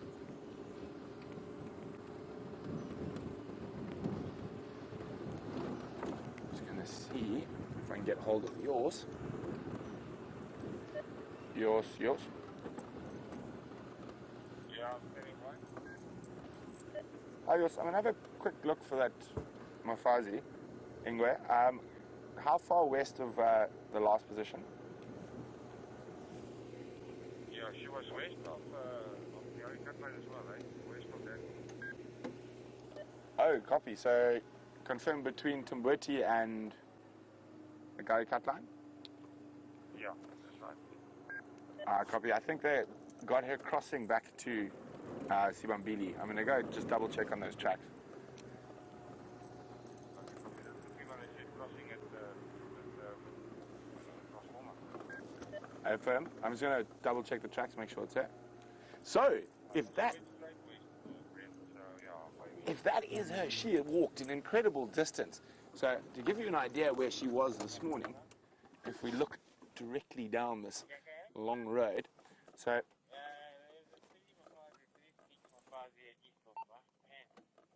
okay, so if we zoom down that road, along the road to the east, and right at the back we can see that green tree. That's where she was.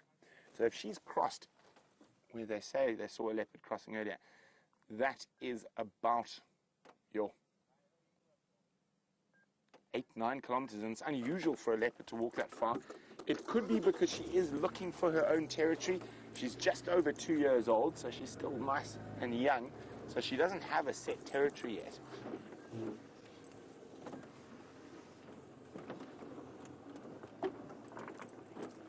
So apparently she must have walked all the way down here.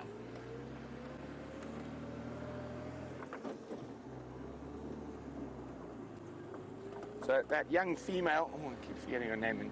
What was her name again, Brian? Do you remember? Nchila, I think. Nchila, there we go. James Richards wondering, is she a bit young to be going to Easters? Yes. She probably next year at the earliest. If she's only just over 2, maybe 3, but generally around 4 is a better bet. So we're going to go have a look. If she's gone, she's probably gone through here and then straight back towards her mom's territory. Now, her mom will probably tolerate her for quite a while still, even though I think she does have other cubs. But she is independent, so she is trying to find her own little niche. And it'd be very exciting. I would love it if she took this northern section of Djuma.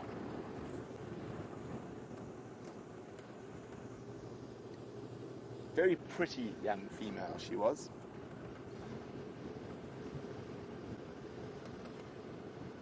Now, Brian,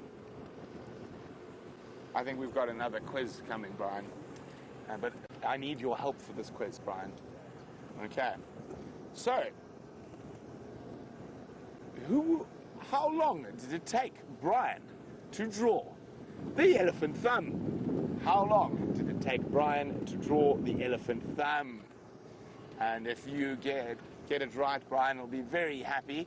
And remember, send your answers through to questions@wildearth.tv or #SafariLive. How long did it take Brian to create the elephant thumb?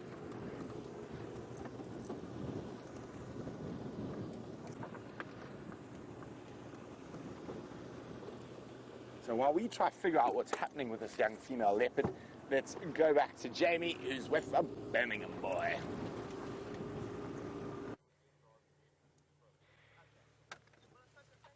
One very sleepy Birmingham boy, and for now we have given up the best view in order to allow for some of the guests to have a slightly different position, and that's absolutely fine. Of course, we have got as much time as we want to spend with this particular cat, which is what we shall do.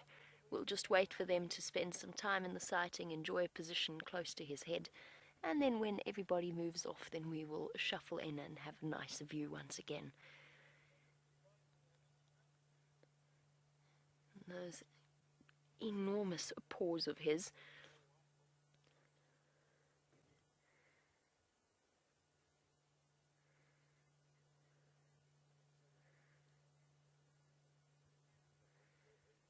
Aha!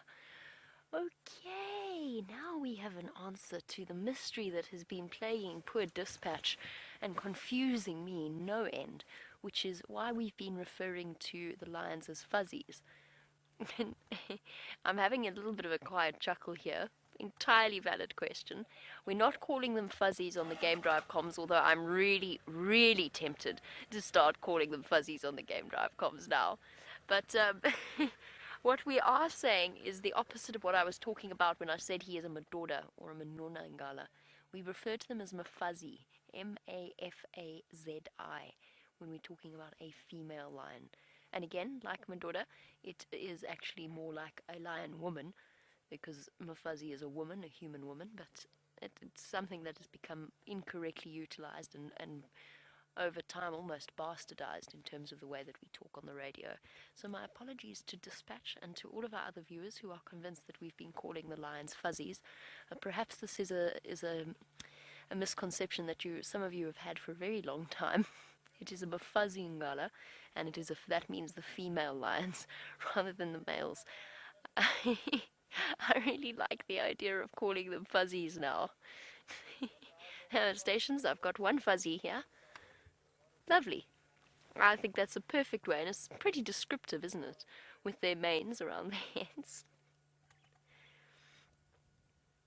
You know, there's so many things that we do absent-mindedly, and of course, because we spend so much time with our viewers, we start to take certain things for granted, and we also do certain things without realizing that we're doing them. A lot of that is sort of typical Game Drive protocol that the normal guest wouldn't necessarily have any insight into. And then the other, of course, is ducking out of the way of the camera, which had one of our viewers convinced that we were perhaps terrified of the wild animals walking past or trying to hide away from them in some way, because every time we'd see them, we'd duck. And that, of course, is just to make space for the camera to move without getting our heads in the way, which we still do on a regular basis, and I think it frustrates the cameraman no end. And every now and again you get a gentle head shout to tell you to move.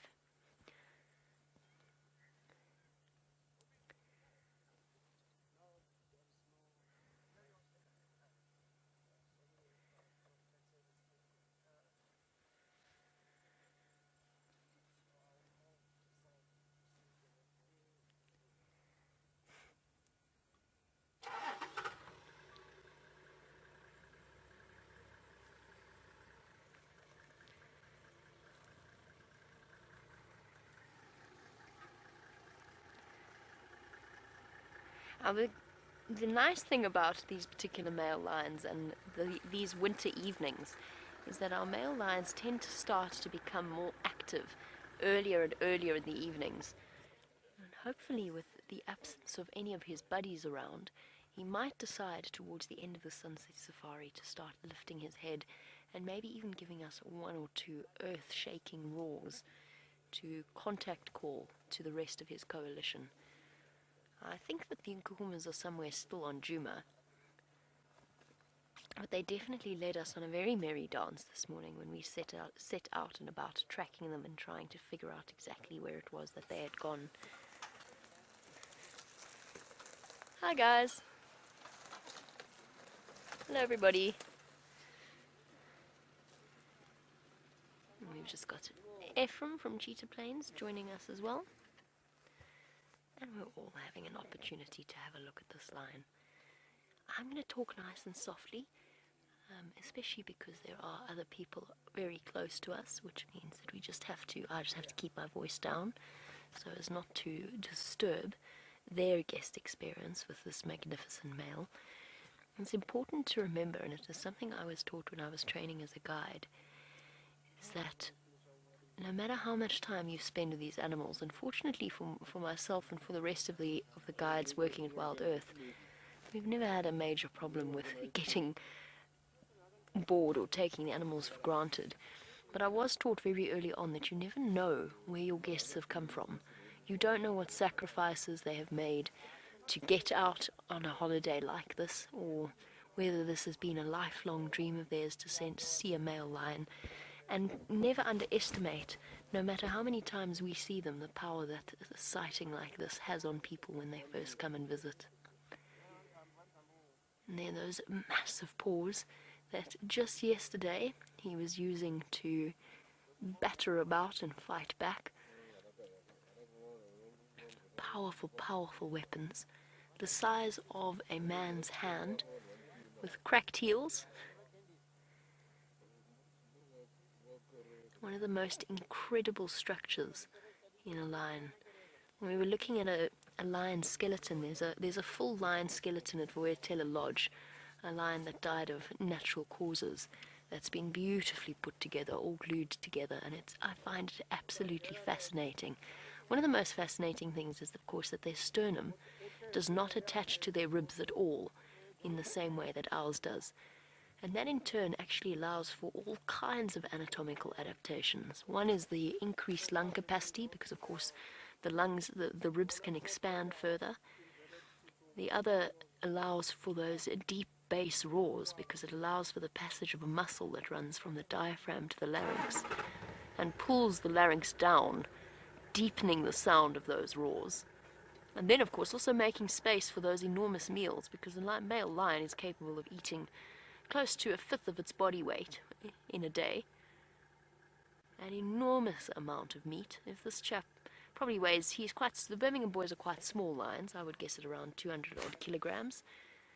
So that would be 20 kilograms of meat easily in one sitting. Just in one sitting. That's not counting the 3 days that they may gorge themselves on a buffalo. And they truly are extraordinary animals.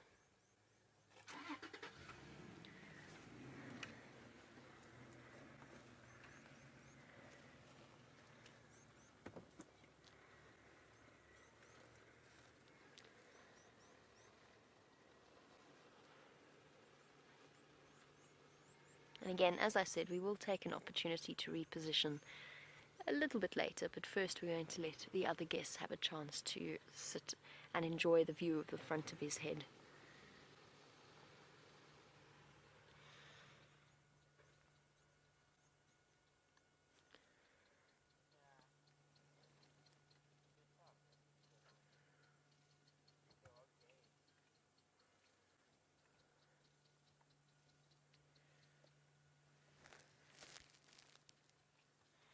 And the interesting thing about the Birmingham boys, and Steph has a theory which I think is entirely valid, and probably is not just his theory, but he has a theory about the effect that the Mpocho coalition had on this area, and he says he feels as though the impact and the reign of the 6 Mpocho males that came in the sort of the 2000s is still being felt today. And he said it was because they had such an enormous influence over the area. They killed so many other males. They created such a vacuum in terms of male lions that Steph thinks that there's a whole shift in dynamics at play, even years and years later, after the Mpochos have long since been slowly, one by one, killed off by other lions. And it's an interesting point, and we see this effect with the Birmingham boys now. They have this enormous territory that extends all the way from Mala Mala right up into close to Manuleti, probably into Manuleti as well, into Kruger. We have no idea how far it extends into Kruger, and then all the way towards Elephant Plains on the opposite side, and Simbombili, and I mean, it's just, their home range is absolutely enormous. It must equate to close to, I would guess, at 10,000 hectares, which is a huge amount. And what that means is, now that they have established themselves, and they have established themselves very, very effectively as the rulers of this area, they've had to they constantly split up in terms of having to cover ground and mark and patrol those territories. And recently, what we've seen with them, because that was sort of the results about 5 months ago, but now things have totally changed, because now they've got cubs, and I think it feels to me as though they're spending time in a slightly smaller area, a smaller home range, that they are now patrolling and taking care of. And I think that's instinctively a sort of a tightening of the barricades, so to speak, around their cubs, both from the sticks and from the Nkuhumas, making sure to keep them safe. And it just goes to show how amazing the instinct of a male lion is, because that's not learned behavior. There's no way that they learned that was what was required of them to keep those cubs safe. It's pure instinct. And when they first arrived, they were almost bumbling and inexperienced, and filled with testosterone and quite a lot of aggression, which in the end resulted in the death of at least 2 Nkuhuma females that we know of that was definitely caused by the Birmingham boys, plus one of their sub-adult female cubs, which seems a bit short-sighted because at this point her sister, who's now the youngest, no, not anymore, the youngest adult female of the Nkuhuma Pride, is now ready to mate and is mating with the Birmingham boys. There was a great deal of chaos and discord when they first arrived, and they've definitely matured into responsible male lions, if one could call them that.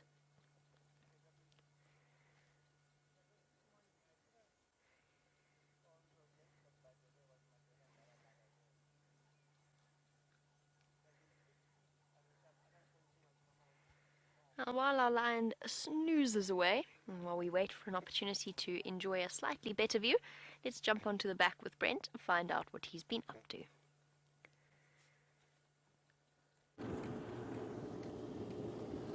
So we tracked that female leopard. She went all the way through the whole of Djuma and back into Sibambili. So unfortunately, she has vacated after a very brief visit. Hopefully she'll be back soon. What we're going to do now is those Ellies that were quite far from the road, I'm hoping that they moved out into the open. Oh, hello, big man. Beautiful big kudu bull. And the golden afternoon light.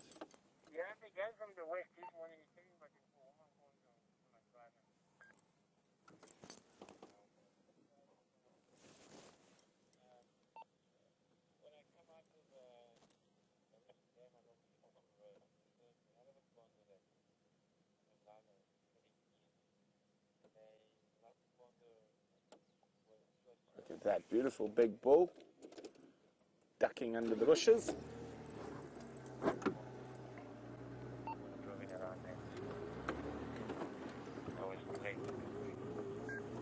Sorry about that, just need to update Andrew on those lion tracks we were following earlier because he was wondering. And while I do that, let's have a look at the kudu.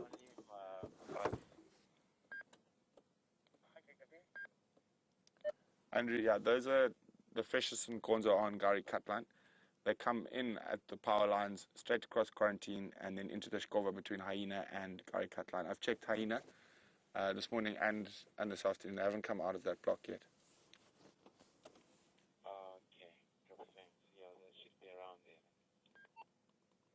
Yeah, look at that. Disappearing kudu.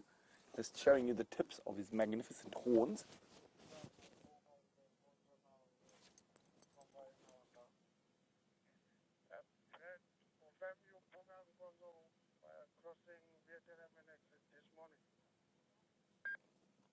Sorry, Orbis. Negative orbs. It crossed Vuyotela, or no, crossed quarantine from the power lines across those.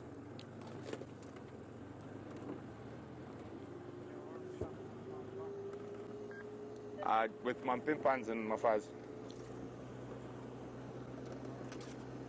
Sorry about that. We're just trying to figure out where the Nkuhumas have gone.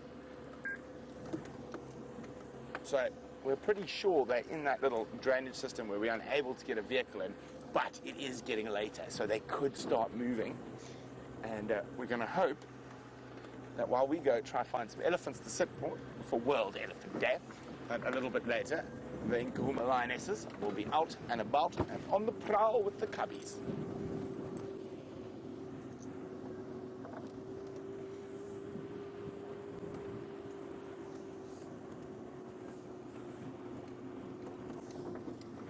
Well, we have answers to the thumb quiz, and I'm of course going to let the thumb himself tell and give the names as well. Ah. Oh, the names. Oh. Names elude me, but yes, we had some correct Jay answers in there. Atkinson. I was. Jay Atkinson, I know, was one. Trina. Dallas. There we go. Well done. About 10 minutes. Oh, yes. All right.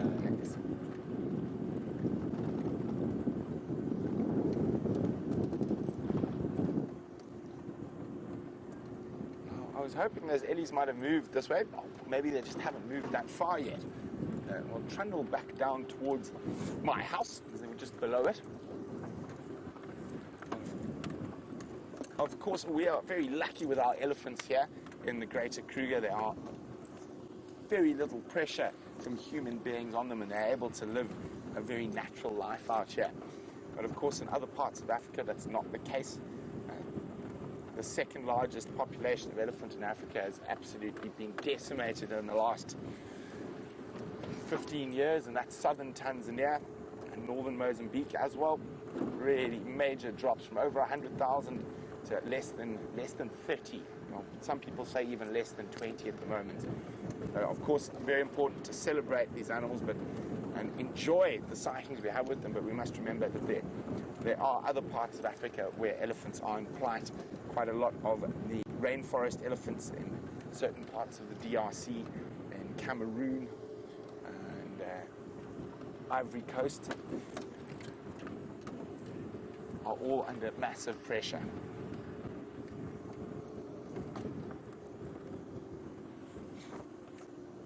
Sorry, Impala. Robin would like to know, why would forest elephants be smaller than savanna elephants? There's not as much food available in the rainforest, and a lot of the food's very seasonal. Secondly, it's thick and hairy, so it's quite difficult if you were really massive to move through the forest easily. But the main reason is they don't have as much nutrient-rich food as the savanna elephants do. So the most nutrient-rich food, surprisingly out here, I think it might surprise a lot of you, is grass. And in a rainforest, there ain't much of that.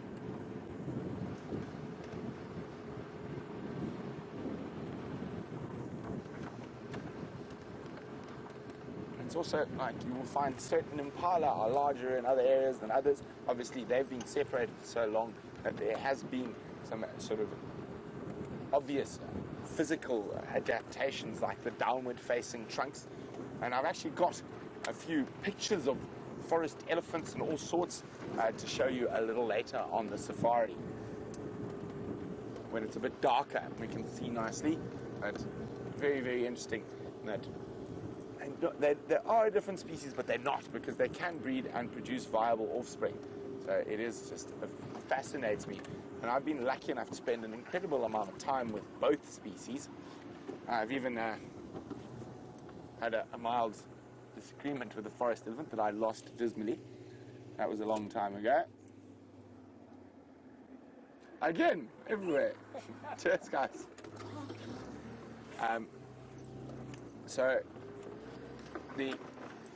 We're not going to go into that. It's World Elephant Day. We're celebrating. But what I found, I was really lucky. The part of Central Africa I worked in Gabon and in Luongo National Park, and there were, I mean, I've seen more than 300 elephants in a day there, and now I'm trying to remember the name now. What's that big swamp? A Kaka swamp. So it's not really a swamp. It's the Agui, not the Agui River. Oh no, I can't remember the name of the river up there. No, I'll remember it just now. Basically, it's where a big river comes out of the rainforest into an estuary area, but it's very seasonal. So, I mean, you get over 1,400 mils of rain a year there. So the water level changes vastly. So in the wet season, it's about 3 meters or so deep, and then in the dry season, it just comes out of the river about this much, and then it gets grass. And it's the only time those forest elephants have access to really good grass, and lots of it. So you get them en masse descending on the Akaka swamps. And then when the wet season, when those swamps are full, you find them down on the coast.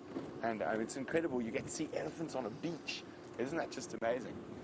And I got to see quite a lot of elephants on the beach.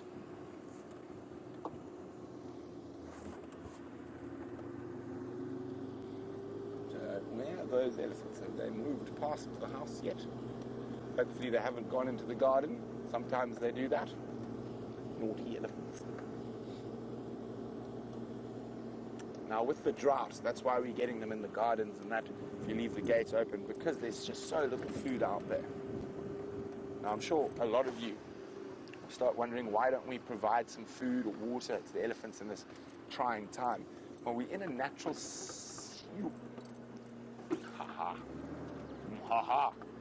We're in a natural system, and the elephant populations are quite high at the moment. This is nature's way of controlling those numbers.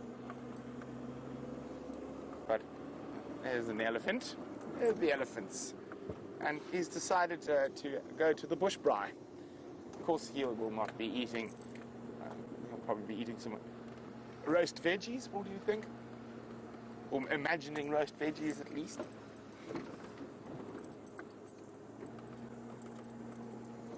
Yay, more Ellies for World Elephant Day. Oh, hello, boys and girls. Let's have some shenanigans. That would be much appreciated.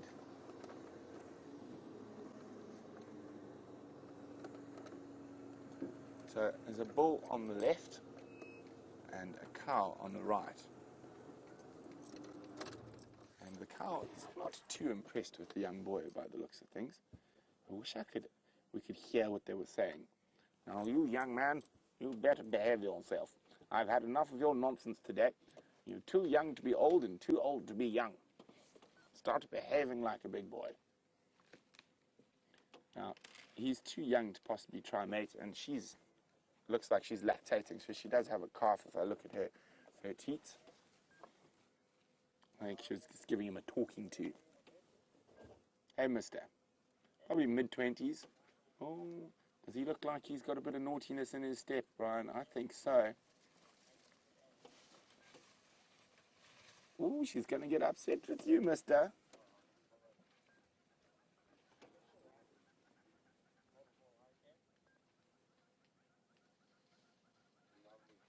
She's trying to get away from him. Now you can see even a young bull is much bigger than an elephant cow.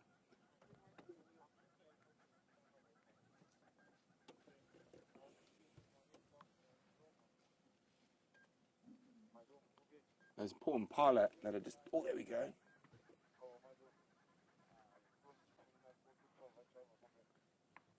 Oh, you can hear those tusks touching. Now, normally you see the sparring between males, but this young male is irritating and pushing this female. He's not in must, but she might be coming into estrus, or she's just given birth because it looked like she was lactating. So it could be that if she's recently given birth, or she's maybe even lost a baby, is stillborn during the drought, that all those hormones are confusing his scent. Now, elephants have to be, a female has to be in estrus and a male has to be in must to mate.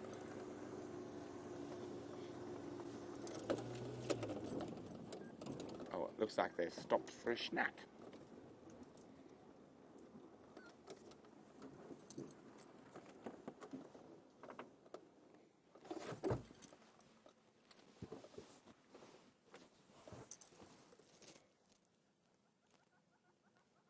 Feeding in the little Terminalia grove.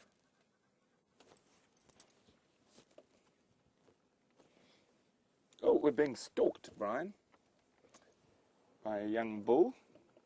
Hello, naughty. You didn't think I saw you coming. And I'll go look sheepish next to your tree.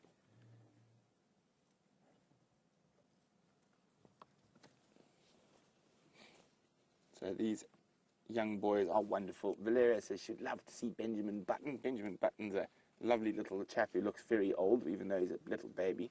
But these young bulls are also good fun. You can see how he complete disregard for the vehicle. What he might do is have a little head shake when he gets right in front of us here. No, not even. Just going to keep walking. Hello, mister. What nonsense have you been up to in quarantine clearings? Oh, you see how he took a step back? That female who was being harassed literally just gave him a... Oh, what's she doing? She's having a scratch. Scratching behind her ear. She's got her ear along that branch. Oh, here we go. They look quite nice.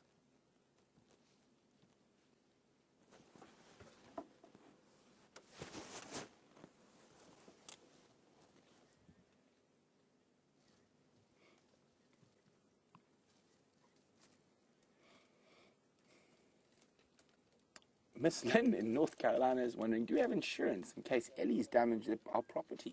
I don't know, do we, Brian? I'm not 100% sure. Yes. Oh, see, look at that. This female has been annoyed by the bigger bull. Now, the thought of a second young bull around her is just too much. So she just chased that young bull, not even 4 or 5 feet from the front of our car. Wow, that was very cool. See how she bashed the tree to be more impressive. And now she's going to break that massive branch of the weeping wattle down.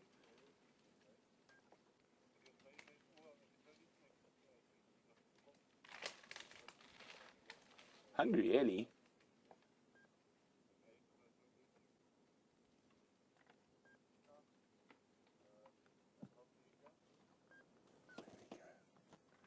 There's the scolded one. Oh, shame. The reason female elephants don't like bulls, particularly of that age, when they're still a bit smaller than them hanging around, is that their hormone levels are going crazy and they often cause a lot of havoc, especially with their young babies and stuff. Oh, chasing impala for fun. There we go. That's an elephant having fun. Let's chase an impala. The impala doesn't look too perturbed. I think they know they're quite fleet of foot and be able to escape from those Ellies.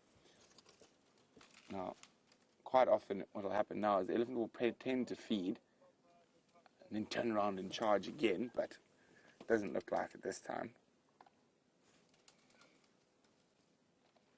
Oh.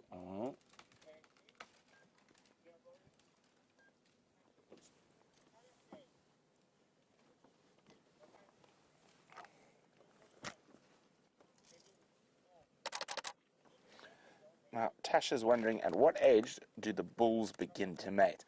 So they reach puberty, or sexual maturity, at about 14 years old, but they are only able to mate once they get to about 30, and that's just because of pure competition.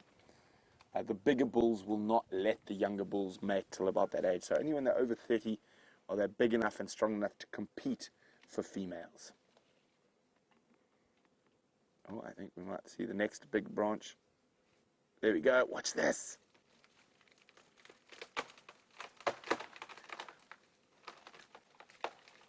We nearly pushed it on the female.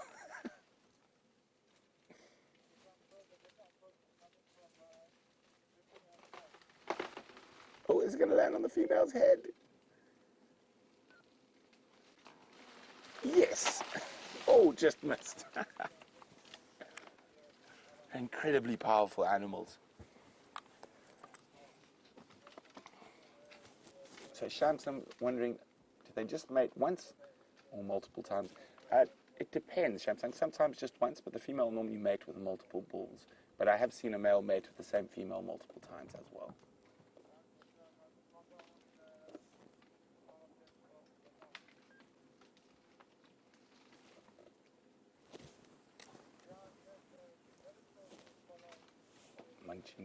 Munching. Let's try and get a little bit of a better view.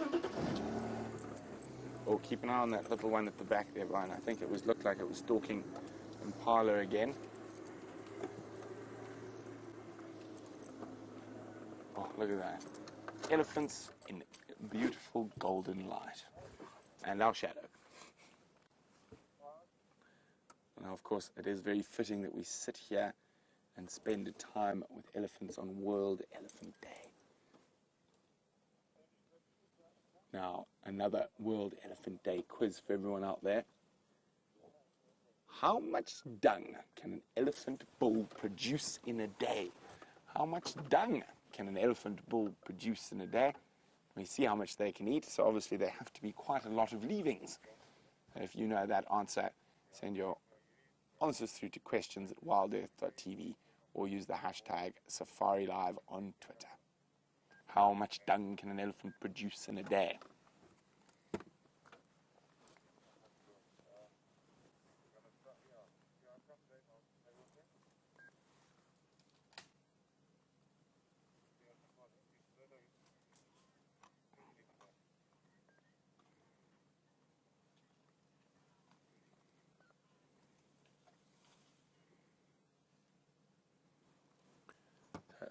Our beard's wondering, do the small antelopes like impala get any protection from hanging out around elephants? Yes and no, but quite often the panic that's ensued when an elephant comes across a predator or whatnot, they can have misdirected aggression, so they'll chase almost everything around. So quite often, because there's such pandemonium, that the poor impala often gets eaten. I've seen it with wild dogs many times.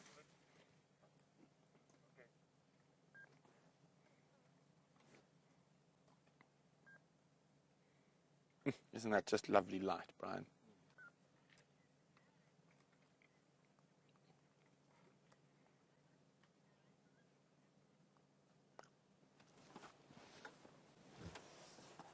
Hi, Aaron in New Zealand. Aaron's wondering, what is the biggest tree I've seen an elephant push over? Let's try have a look for something about the same size around us. Nothing really. Probably about 30 or 40 centimeters wide.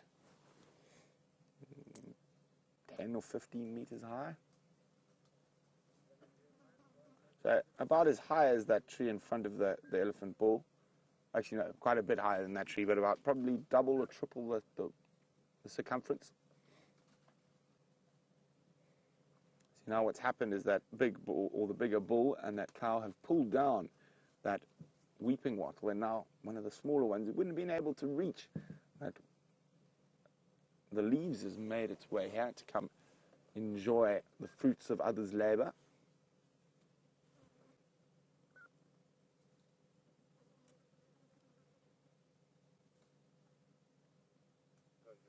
It is just such a peaceful thing, sitting and spending time with elephants.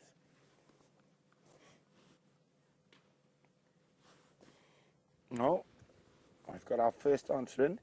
165 pounds of dung, and it's about 160 kilograms of dung, which is over 340 pounds, 350 pounds of dung a day for an adult elephant bull. Yum, yum, yum, little one.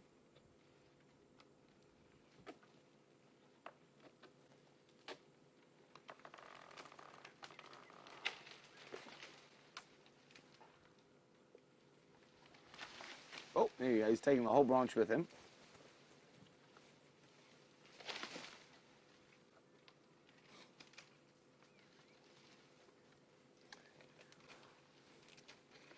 Hi, Trevor, who's a brand new viewer at Safari Live. Welcome, Trevor. Great to have you with us.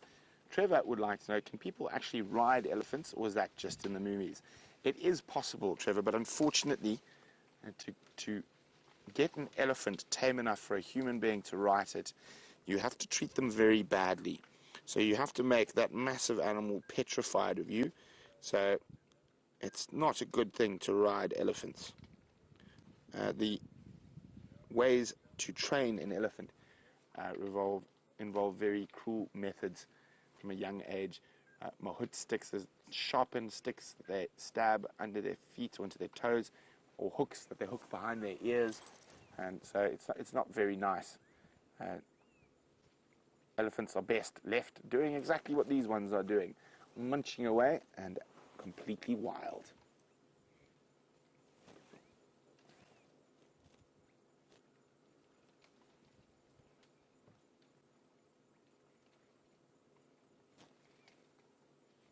Now, if you're lucky enough to spend as much time with elephants as we are, you'll often notice a little bird. And so it's not an oxpecker. The oxpeckers can't spend any time with elephants because they get swatted by that trunk. But there we go, the forked-tailed drongo, one of the flycatcher species and an incredible opportunist. They'll follow the elephant herd around, catching any insects that the herd disturb as they walk or they feed.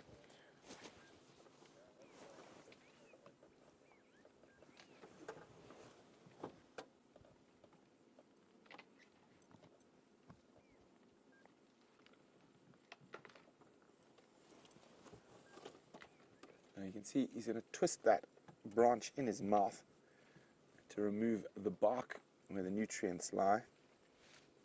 Oh, he's done with that one. Or is he just finding a new spot?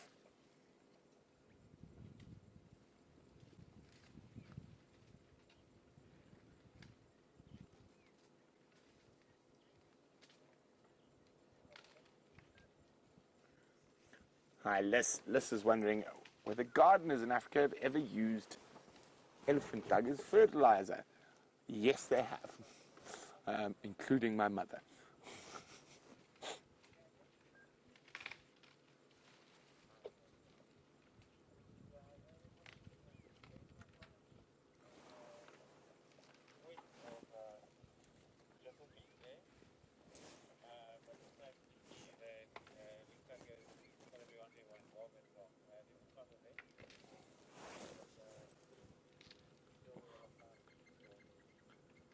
That's just so wonderful. I'm so happy we've got these Ellies on World Elephant Day.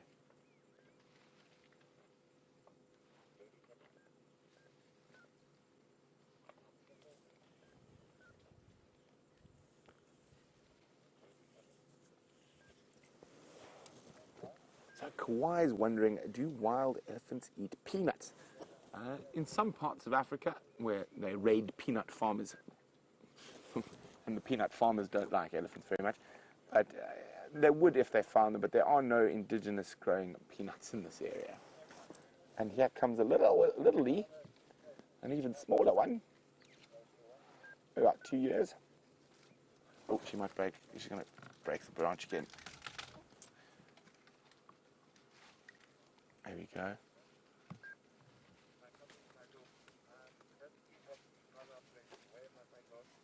Oh, I thought she was going to pull down the big branch. No, she's decided against it.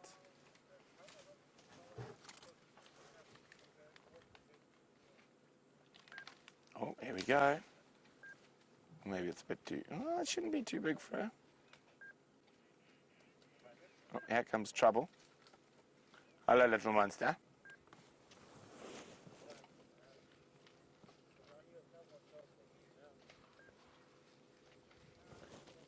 Hugh Cat is wondering, are Indian elephants more docile than African? And not as far as my understanding. I just think there are more of them in captivity.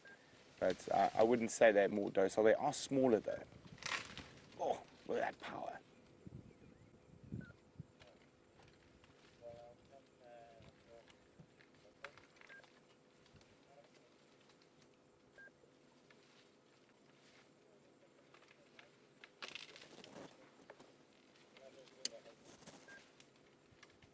Absolutely demolishing that weeping wattle. Now, in a non-drought year, it's not a tree you would see the elephants eat too often. But because it's one of the only evergreens left, they're taking advantage of it.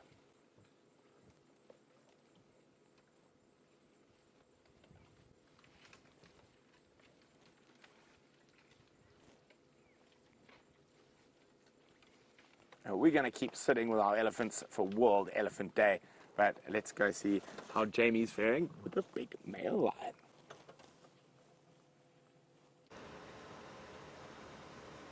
And what a lovely way to spend the afternoon, but with elephants on World Elephant Day.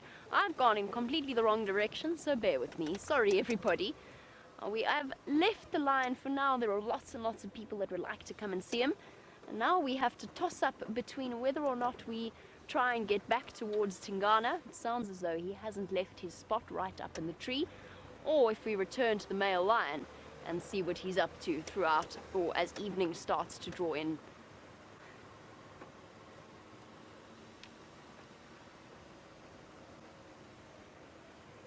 Just wave hello to everybody. Making space so that they can go in and enjoy the lion sighting. Oh, trying to call myself out of that sighting, but unfortunately the radio is currently occupied. I figured we might as well go and check Red Dam again. I don't really want to go too far away from that male lion. I want to try and stay with him. So I figured we'd go and check the only other water source in the area, see what's happening there, and then return to our male lion as it starts to get a little bit cooler and once everybody else has had a chance to see him as well.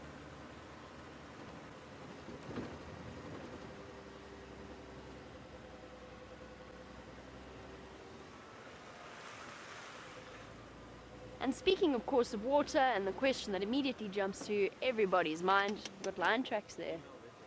Female leopard, I think that might have been the one that Brent was tracking.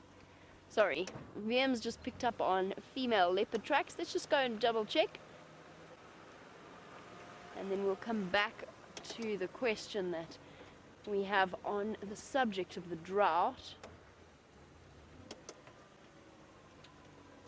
I wish I was taller sometimes, I really do. I have no idea what Vian's looking at. Okay, perfect. Alright. I 100% trust VM's assessment. He says they're not looking very fresh. And I am sold on that. Right, sorry, to Lisa's question, which is, are there any predictions as to when this drought will end? Our rainy season should start in around October. October, November is usually when we get the first big rains. October is, even on a normal year, usually quite a brutal month out here. It's when it starts to get exceptionally hot. It's after the long months of the natural dry season, because naturally we don't have much rain in winter as it is. October is going to be particularly bad this year, I feel. Now that we've had a prolonged, we didn't even have a proper rainy season, and now we're coming out of our dry season as well. And the temperatures also tend to skyrocket well over 30 degrees centigrade, so 86 Fahrenheit, and stay in that region. I don't know when the drought is going to end. I don't think anybody knows. There are some that are predicting there's about a 50% chance that we're actually going to have some enormous rain in November and December, but we'll just have to wait and see if that does actually happen. On our lovely World Elephant Day, let's go back to our elephants and watch a tender scene between mom and calf.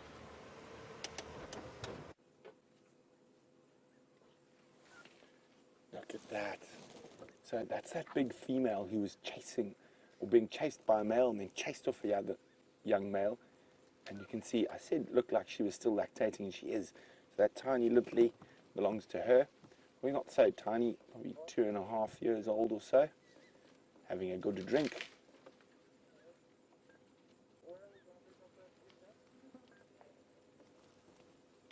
And lovely late afternoon light seeping from the western horizon.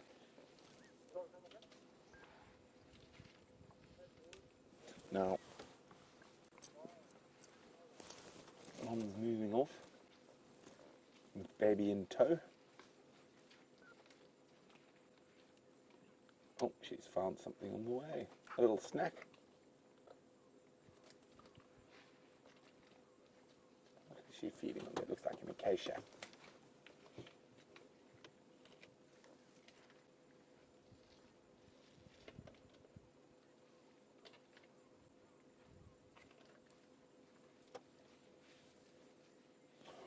Hello, Gracie. Gracie's 8 years old, and she says, Happy Elephant Day to all my elephant friends.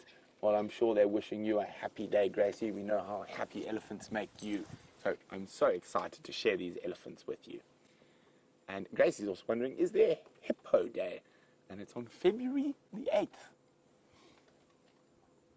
I did not know that. But there's also another special day coming up in August, and it is since the elephants... Oh, sorry, it's the 15th of February, not the 8th. But there's another special day coming in August.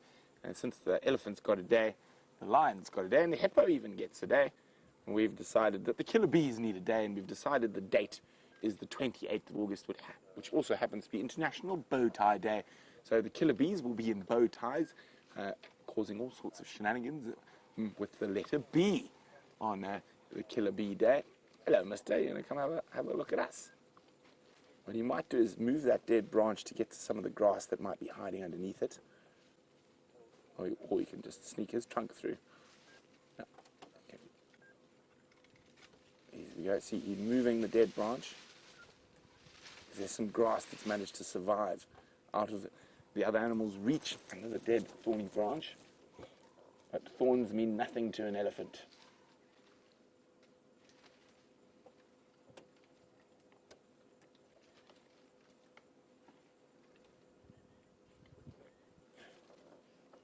Hi, River. River's 9 years old. And River says, please can we have a test for the kids too? The other quizzes are just too hard. Brian, you're going to help me come up with a kids quiz. I can. Oh, is it Brian's going to help me?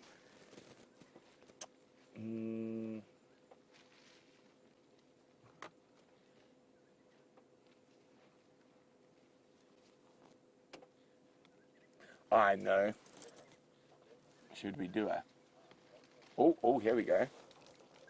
be with you in a second. It looks like he might push down that. I was thinking about pushing down that cluster leaf. He decided to have a patch of grass at the bottom instead. Thinking about it. Are you going to push over another tree for us, big boy? Oh, there we go. There's mischief in that walk, and you can see the female reacts immediately, trying to get away from him.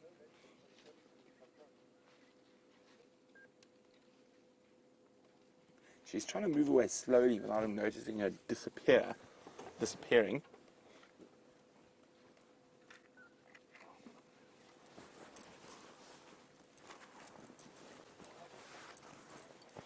If you hear, so River would like a kiddies test. Okay, River, coming at you. What do you think, Brian? Any ideas? I think I know. River, how did an elephant get its long trunk? So this is a kid's test. How did an elephant get its long trunk? And I'm hoping a lot of you out there have read Rudyard Kipling's Just So stories. How did an elephant get its long trunk? So there we go for the kids. So help the kids send their answers through to questions at wildearth.tv or hashtag Safari Live on Twitter.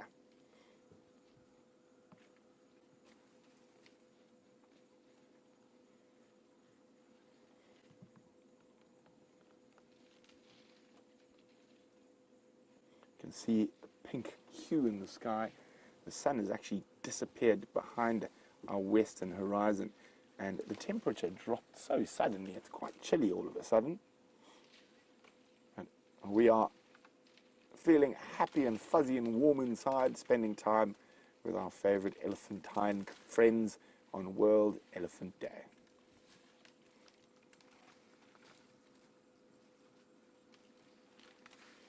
Well, I know Jamie's been checking all around Arathusa, so let's go see if she's found anything at Red Dam.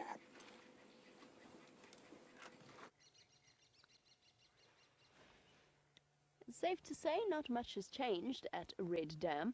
It seemed the most sensible spot to go and check since it was right close to where that male lion was lying up, and I didn't, as I said, want to get too far away from him. The only thing that's changed at the moment is that the hippo has shifted his position slightly and has moved more into the center of the dam. But other than that, all seems to be quiet here. No surprise leopards, as has happened before at Red Dam. And just, I think, the evidence of that buffalo. Remember we had that extraordinary scene a couple of, when was it? Must have been about 10 days ago. I can't even remember anymore. Where we had the buffalo and the dead buffalo in the dam, with the hyenas feeding off it. And then the vultures, probably close to 100 or so vultures, gathered around. And I think that was the remnants of the buffalo. And then we've got some fork-tailed drongos fluttering about as well. One of my favourite birds. Natural mimics of the bush and also thoroughly entertaining. They punch very much above their weight, fork-tailed drongos. They're quite aggressive little birds, but they're also very, very courageous. And they're not afraid of it. Keeping you guessing, Liam. Awesome. They're natural acrobats of the sky.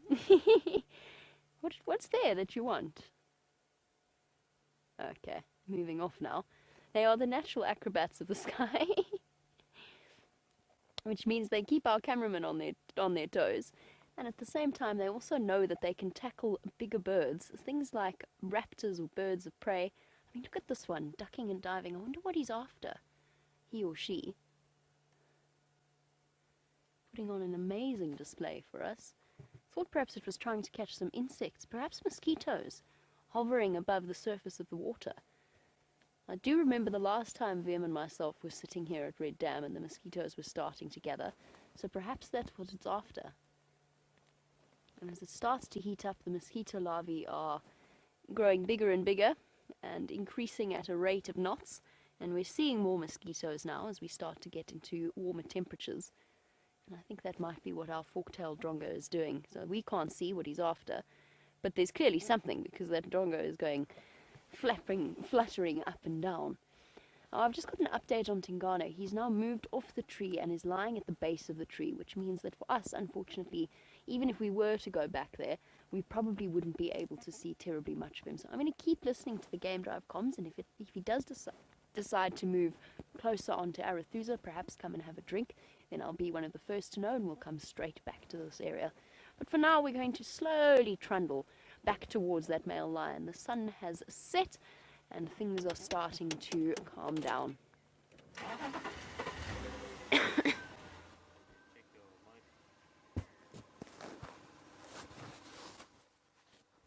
mic doesn't want to behave today. Is that better? VM says that I must just check my mic. I don't know what's going on. It seems to be okay. All okay on my side. Our dispatch griffin, speaking of water holes, dams and pans, again, something that we often take for granted and we don't always explain to our newer viewers. There is a difference. This is just by the way, this is Red Dam. Red Dam is in fact pumped. So this water is brought up from underground and pumped for the animals to come and drink because we are in such a drastic situation with the drought.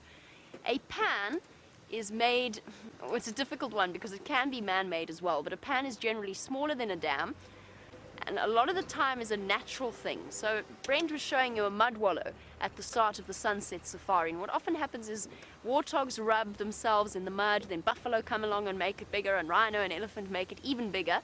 And then you get to the point where it fills up naturally with water during the summer months, and that becomes a natural pan. But it's slightly smaller than a dam. Both of those things we would refer to as water holes, although generally the dams are more of a water hole than the muddy pans are. Galago pan and Voyatella pan are both artificial. The ones near the lodges, those are both artificial. However, they are, because of their size, we refer to them as a pan. So there you go, just a little bit of an explanation behind our different usage and different terms. While we trundle slowly back towards the line, find out if there's now space for us to rejoin that sighting, let's head back to Brent and his pachyderms.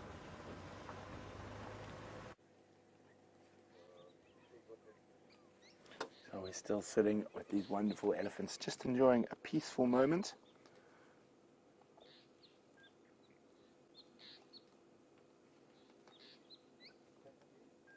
Absolutely incredible creatures.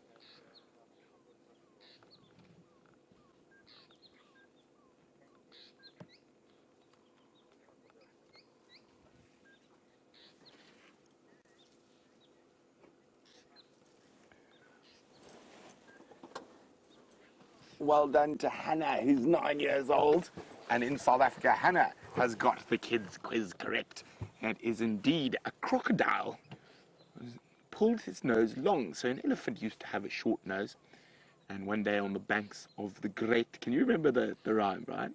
To a degree. To a degree. I think I remember. On the banks of the great grey, green, greasy Limpopo, all beset with fever trees. And they went down for a drink. And the little elephant, got his nose bitten by a crocodile, and he pulled and he pulled and he pulled, and to get away, his nose became long. So that's how they got their long nose. And I must say, the Just So stories are incredible, wonderful collections of kids' stories about Africa by Rudyard Kipling. Look at that incredible strength. I mean, almost no effort whatsoever. Just get us into a bit of a better spot where he's not hiding behind a tree.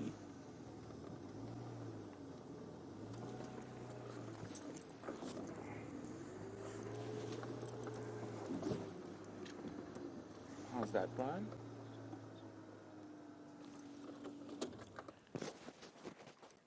Oh, monkey's alarm calling at Philemon's Dip. So we are going to leave our pachyderm friends.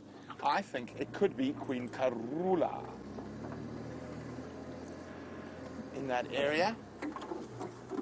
Bye, Ellies. Happy World Elephant Day. We'll see you later.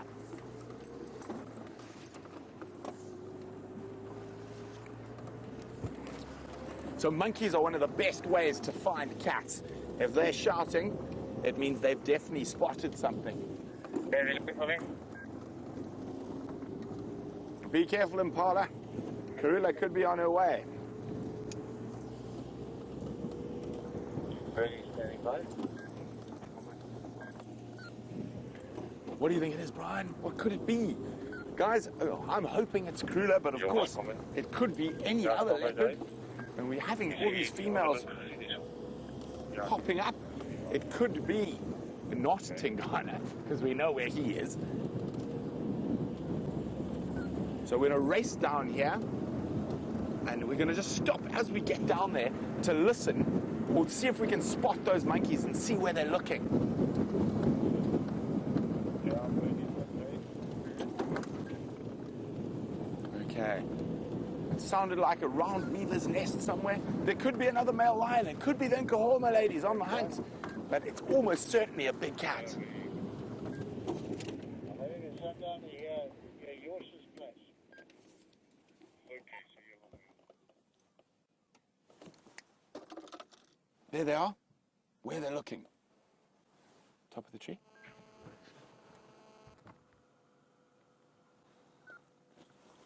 Where they're looking. Other side. Okay. There we go. While we go figure out exactly where those monkeys are looking, let's go see what Jamie's up to.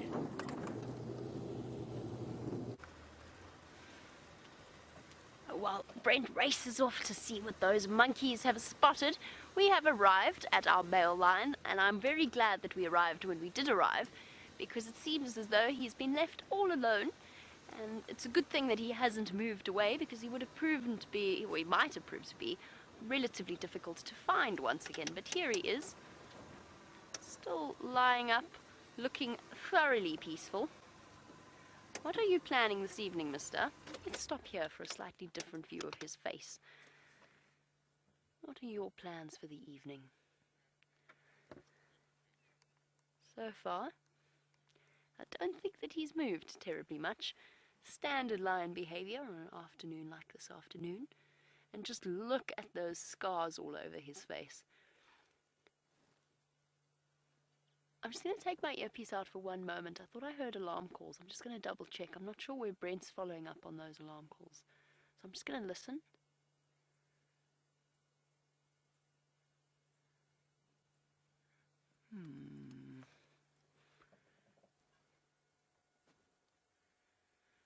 I hear something, but it's not alarm calls. Might have been a vehicle or vehicle noise. No, it's all gone quiet. Okay, false alarm. I thought that I did hear something.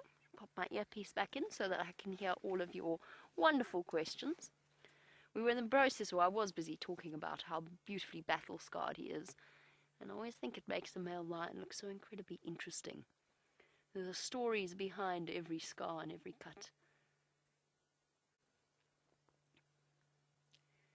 And he gives us a really nice opportunity to, first of all, examine the color variation that's happening just on his face and on his mane. He's starting to go, the manes of all of the Birmingham boys are starting to go slightly darker now. There is a noticeable difference, there's a huge difference between when they first arrived and now. And I'd actually love to get hold of some of the screenshots. I must go back and look for screenshots of each of them, sort of a before and after. Those first days when they arrived, all clean and no scars and beautiful blonde manes, very pretty lines, to the way that they look now, which is older, wiser, and with a lot of experience and stories to tell. And it might be very interesting to actually have a look at the before and the after. Now I found, as social media has been doing, I found somebody's screenshot from a year ago popped up on my Facebook, as social media does, with the Birmingham Male lions. A year ago, or just over a year ago now. And it seems like so much has happened since that tumultuous time. There he's got a bit of a fresh scar on the right hand side, or the sort of the top part of his nose. Slightly fresher than the others, and I think that may well have been from the other morning. I seem to remember one of the male lions came out with an injury there. And just an update, we know that one of them moved around. There were three of them with us yesterday morning.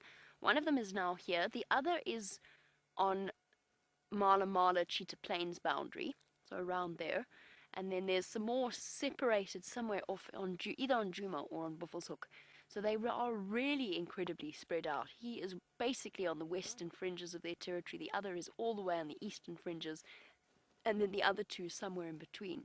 So it's exactly what we were talking about before in terms of the level that they've been separated. And I'm sure at some point, I'm being hopeful now, at some point he is going to give us a display of a lion's roar. And we spoke about the fact that it wakes us up at night and that we're not complaining, but there's nothing more spectacular than having a lion calling right next to your vehicle. The sound travels through you. The bottom of the car vibrates, your chest vibrates. And whenever I had guests with me and we had a male lion doing that next to a vehicle, roaring next to a vehicle, I used to make them turn off all of their lights. And one of my guests, who has since become a very good friend, her very first experience with that, we turned off all the lights, and the next thing I knew, she'd moved from the passenger seat, which was closer to the lion, to basically sitting in my lap out of sheer terror. But at the same time, she then went home, packed up, sold her business, and came back out here and is now living in South Africa. So part of that definitely had an effect on her life, a major, an enormous effect on her life.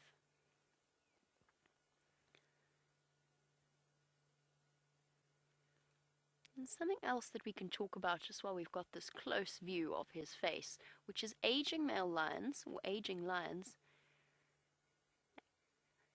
And it will start to answer Tasha's question, but before we get onto that, have a look at the black line of his mouth. So aging lions, one of the things that starts to happen once they reach about 7 or 8 years old, and you'll see it on the timber males, but not so much on the Birmingham boys, is that they start to droop. They get jowly, I think is probably the best way to describe it. They lose elasticity, so that black bit at the bottom starts to sort of get floppy and loose. Now we're looking at his nose, which is also darkened, which also darkens with age in most lions, although it is possible to have a lion whose nose doesn't change color completely. Lost my voice there for a second. Noses start to darken with age, but as I said, you will occasionally get a lion with a pink nose throughout their entire lives. And then, of course, we get to the mane and the growth of the mane. And Tasha wants to know at what age will a male lion's mane start to darken. The answer is it's not defined. So it depends, first of all, on the area that they're in, and it depends, secondly, which is connected to their genetics. In certain areas, male lions' manes grow faster and darken faster. In this particular area, it seems as though, at least for the Birmingham boys with their genetic stock, that it was around 5.5, that their manes have started to properly darken. Oh my goodness, we have a head up. What have you seen, boy? Or heard, perhaps?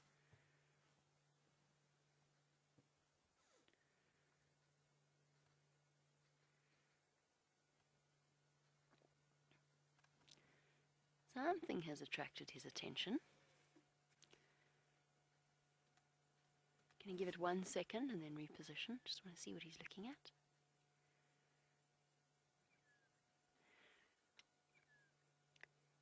Amazing how they go from fast asleep to intently focused in a split second. What's there, boy? He might even be hearing roars that I can't hear with my human ears. Distinctly possible, of course, because his hearing is so much better than ours.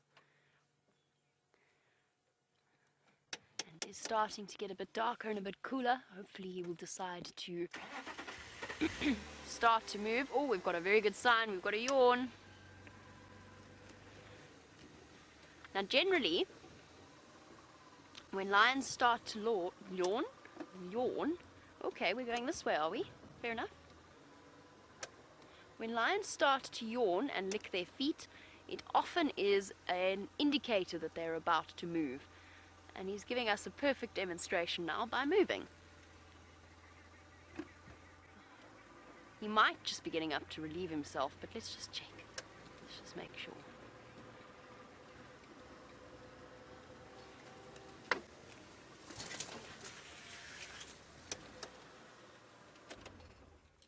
That is magnificent. I'm stopping here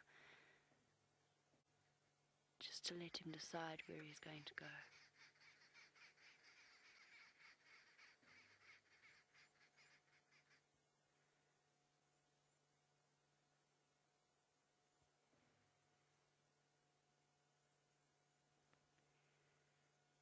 intense, that look.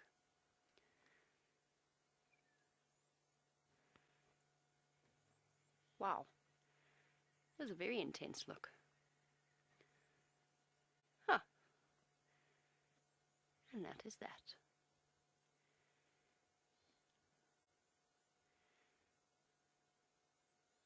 Isn't he absolutely stunning?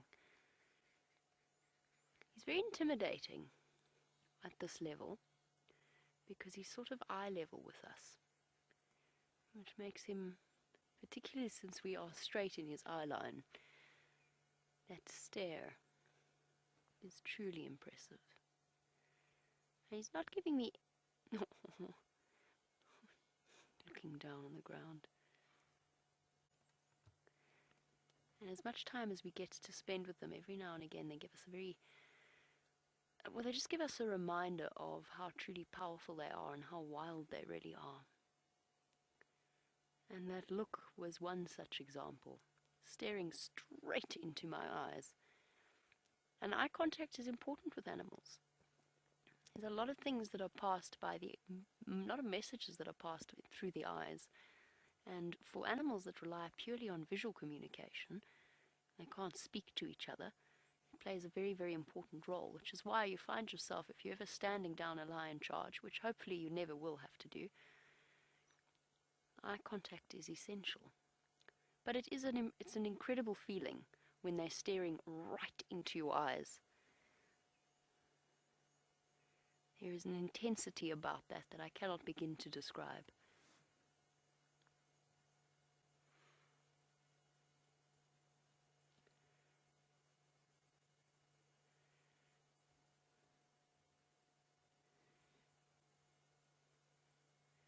Wow.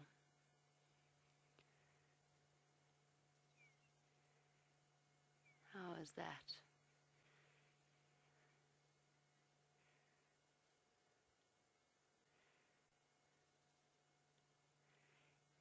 Hannah, it's lovely to have you on board. Hannah is 9 years old and a fellow South African. And Hannah, I hope that throughout your life you'll be able to have lots and lots of opportunities to come and either visit us here in the Sabi Sand or go to the Kruger National Park or any one of South Africa's amazing game reserves. Hannah actually wants to know how long a lion can live for. It depends if it's a boy or a girl. For the male lions, their lives are relatively stressful and they tend to have slightly shorter lifespans than the females, usually around, the average is about 11 years old. They can live older than that, but the average is sort of 11 years old, because often what happens when a male lion gets old, he doesn't necessarily die of old age, but he's actually chased and weakened by other male lions. Females can live a little bit longer. He's seen something.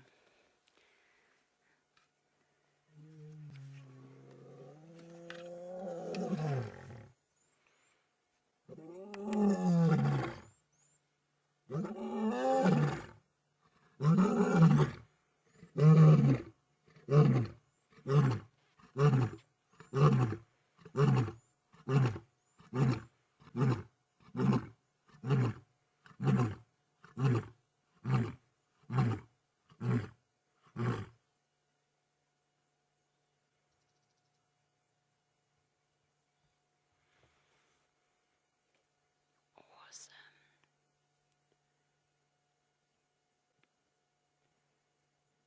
How amazing is that? Sorry, Hannah, your question got interrupted, but that was absolutely amazing.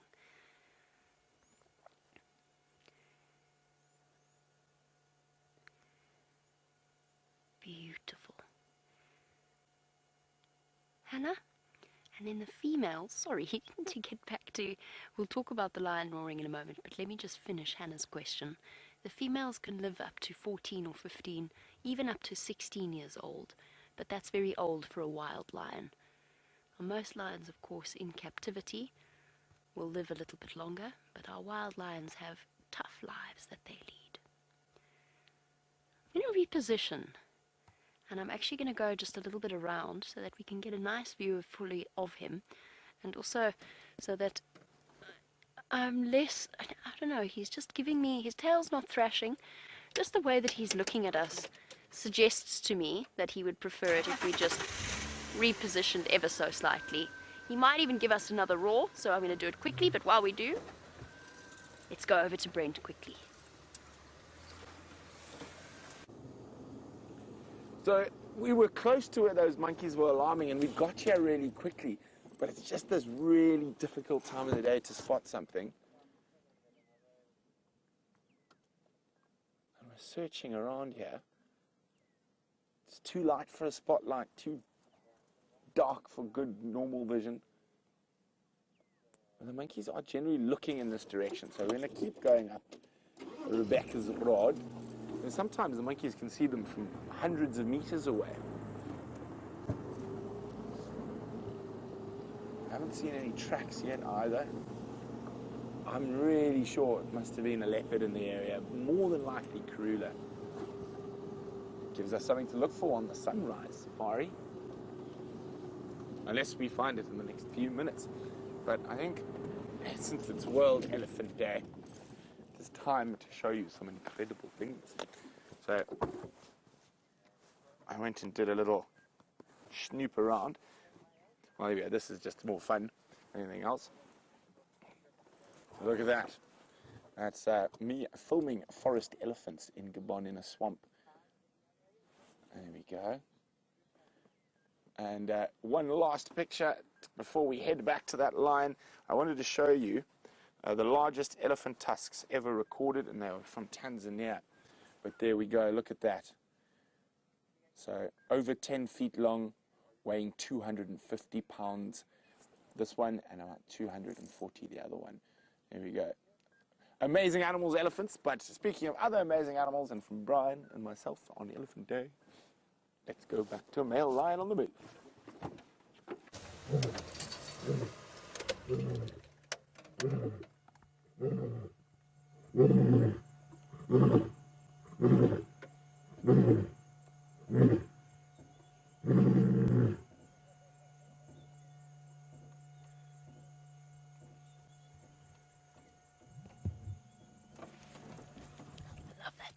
Such an incredible sound.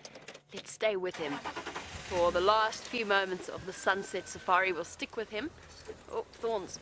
Oh, VR rig. Thorns and VR rig. VR rig is now in a guarri bush.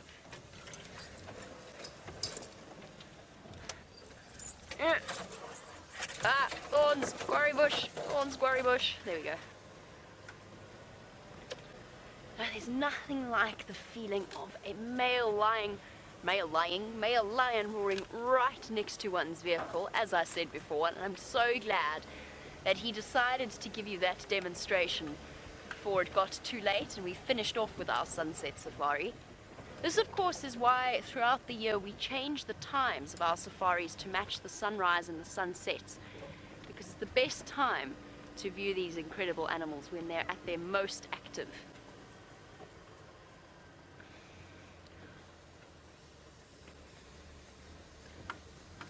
Now that I'm looking at him, standing up, he is very hungry.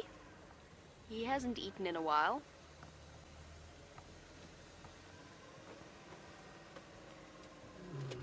There we go again.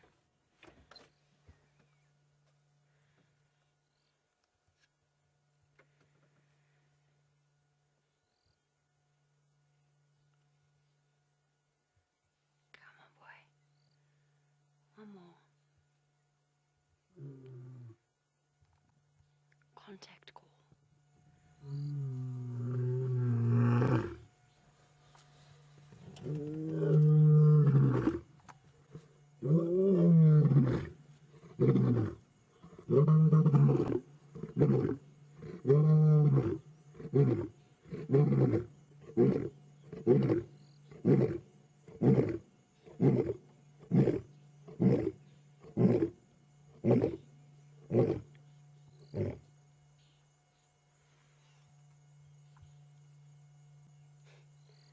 You feel that through your feet, Viam? It's incredible. It really is. It's such a fantastic feeling. The power behind that call.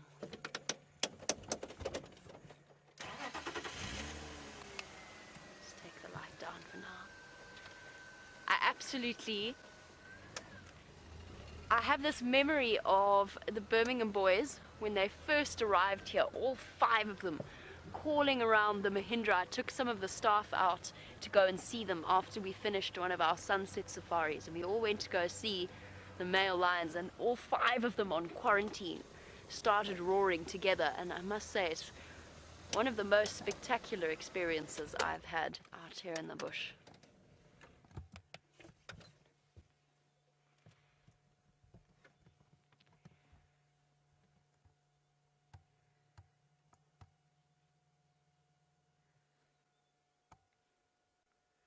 Waiting patiently for the response of the other lions, whether it be females or males.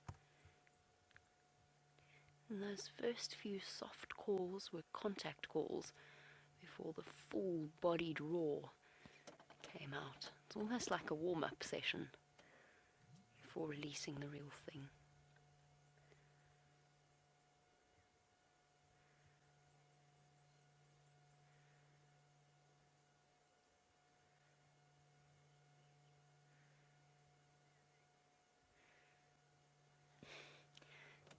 Absolutely. It does give one chills to hear something like that. It never gets old. So yes, perhaps this male will wake us up tonight with his calls. I don't think we will begrudge him that, though. It's a magical sound. There is nothing else on earth that is like it.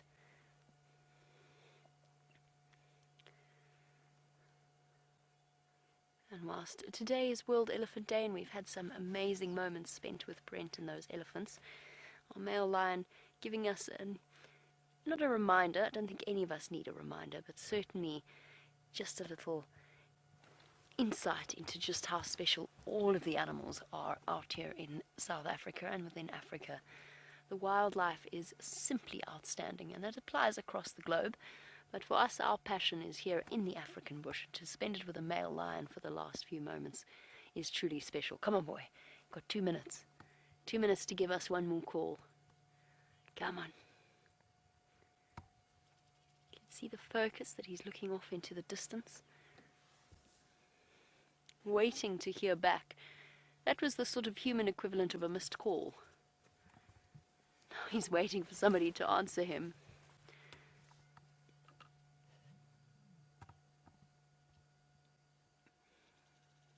Gorgeous.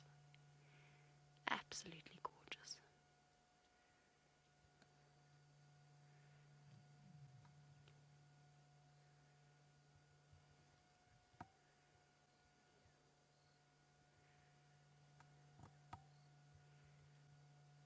The grace and the power of that body.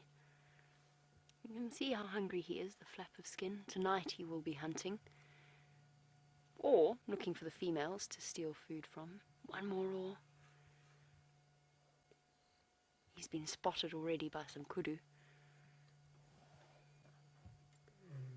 There we go. And now we are coming to the end of our sunset safaris. I'm going to do a very quick thank you because I think he's going to roar again and I don't want to talk over it. So thank you to VM as well as to Kirsty and Rebecca in Final Control. And a huge thank you to all of you watching across the globe. I'm getting the thank yous out of the way because he's going to call for us again. We're going to let him walk off into the darkness at the end of our sunset safari. Come on, boy. Little piddly contact calls. There we go.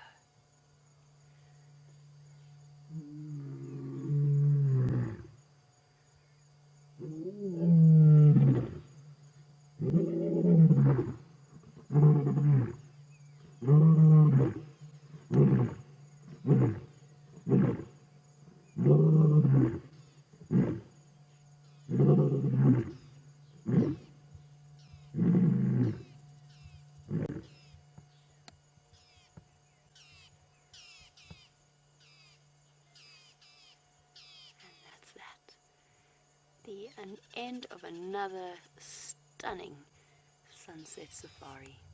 a beautiful evening out here in the African bush, and a wonderful way to end off another day. We'll see you tomorrow on the Sunrise Safari, but for now, goodbye and farewell, and I hope that you had a marvelous time.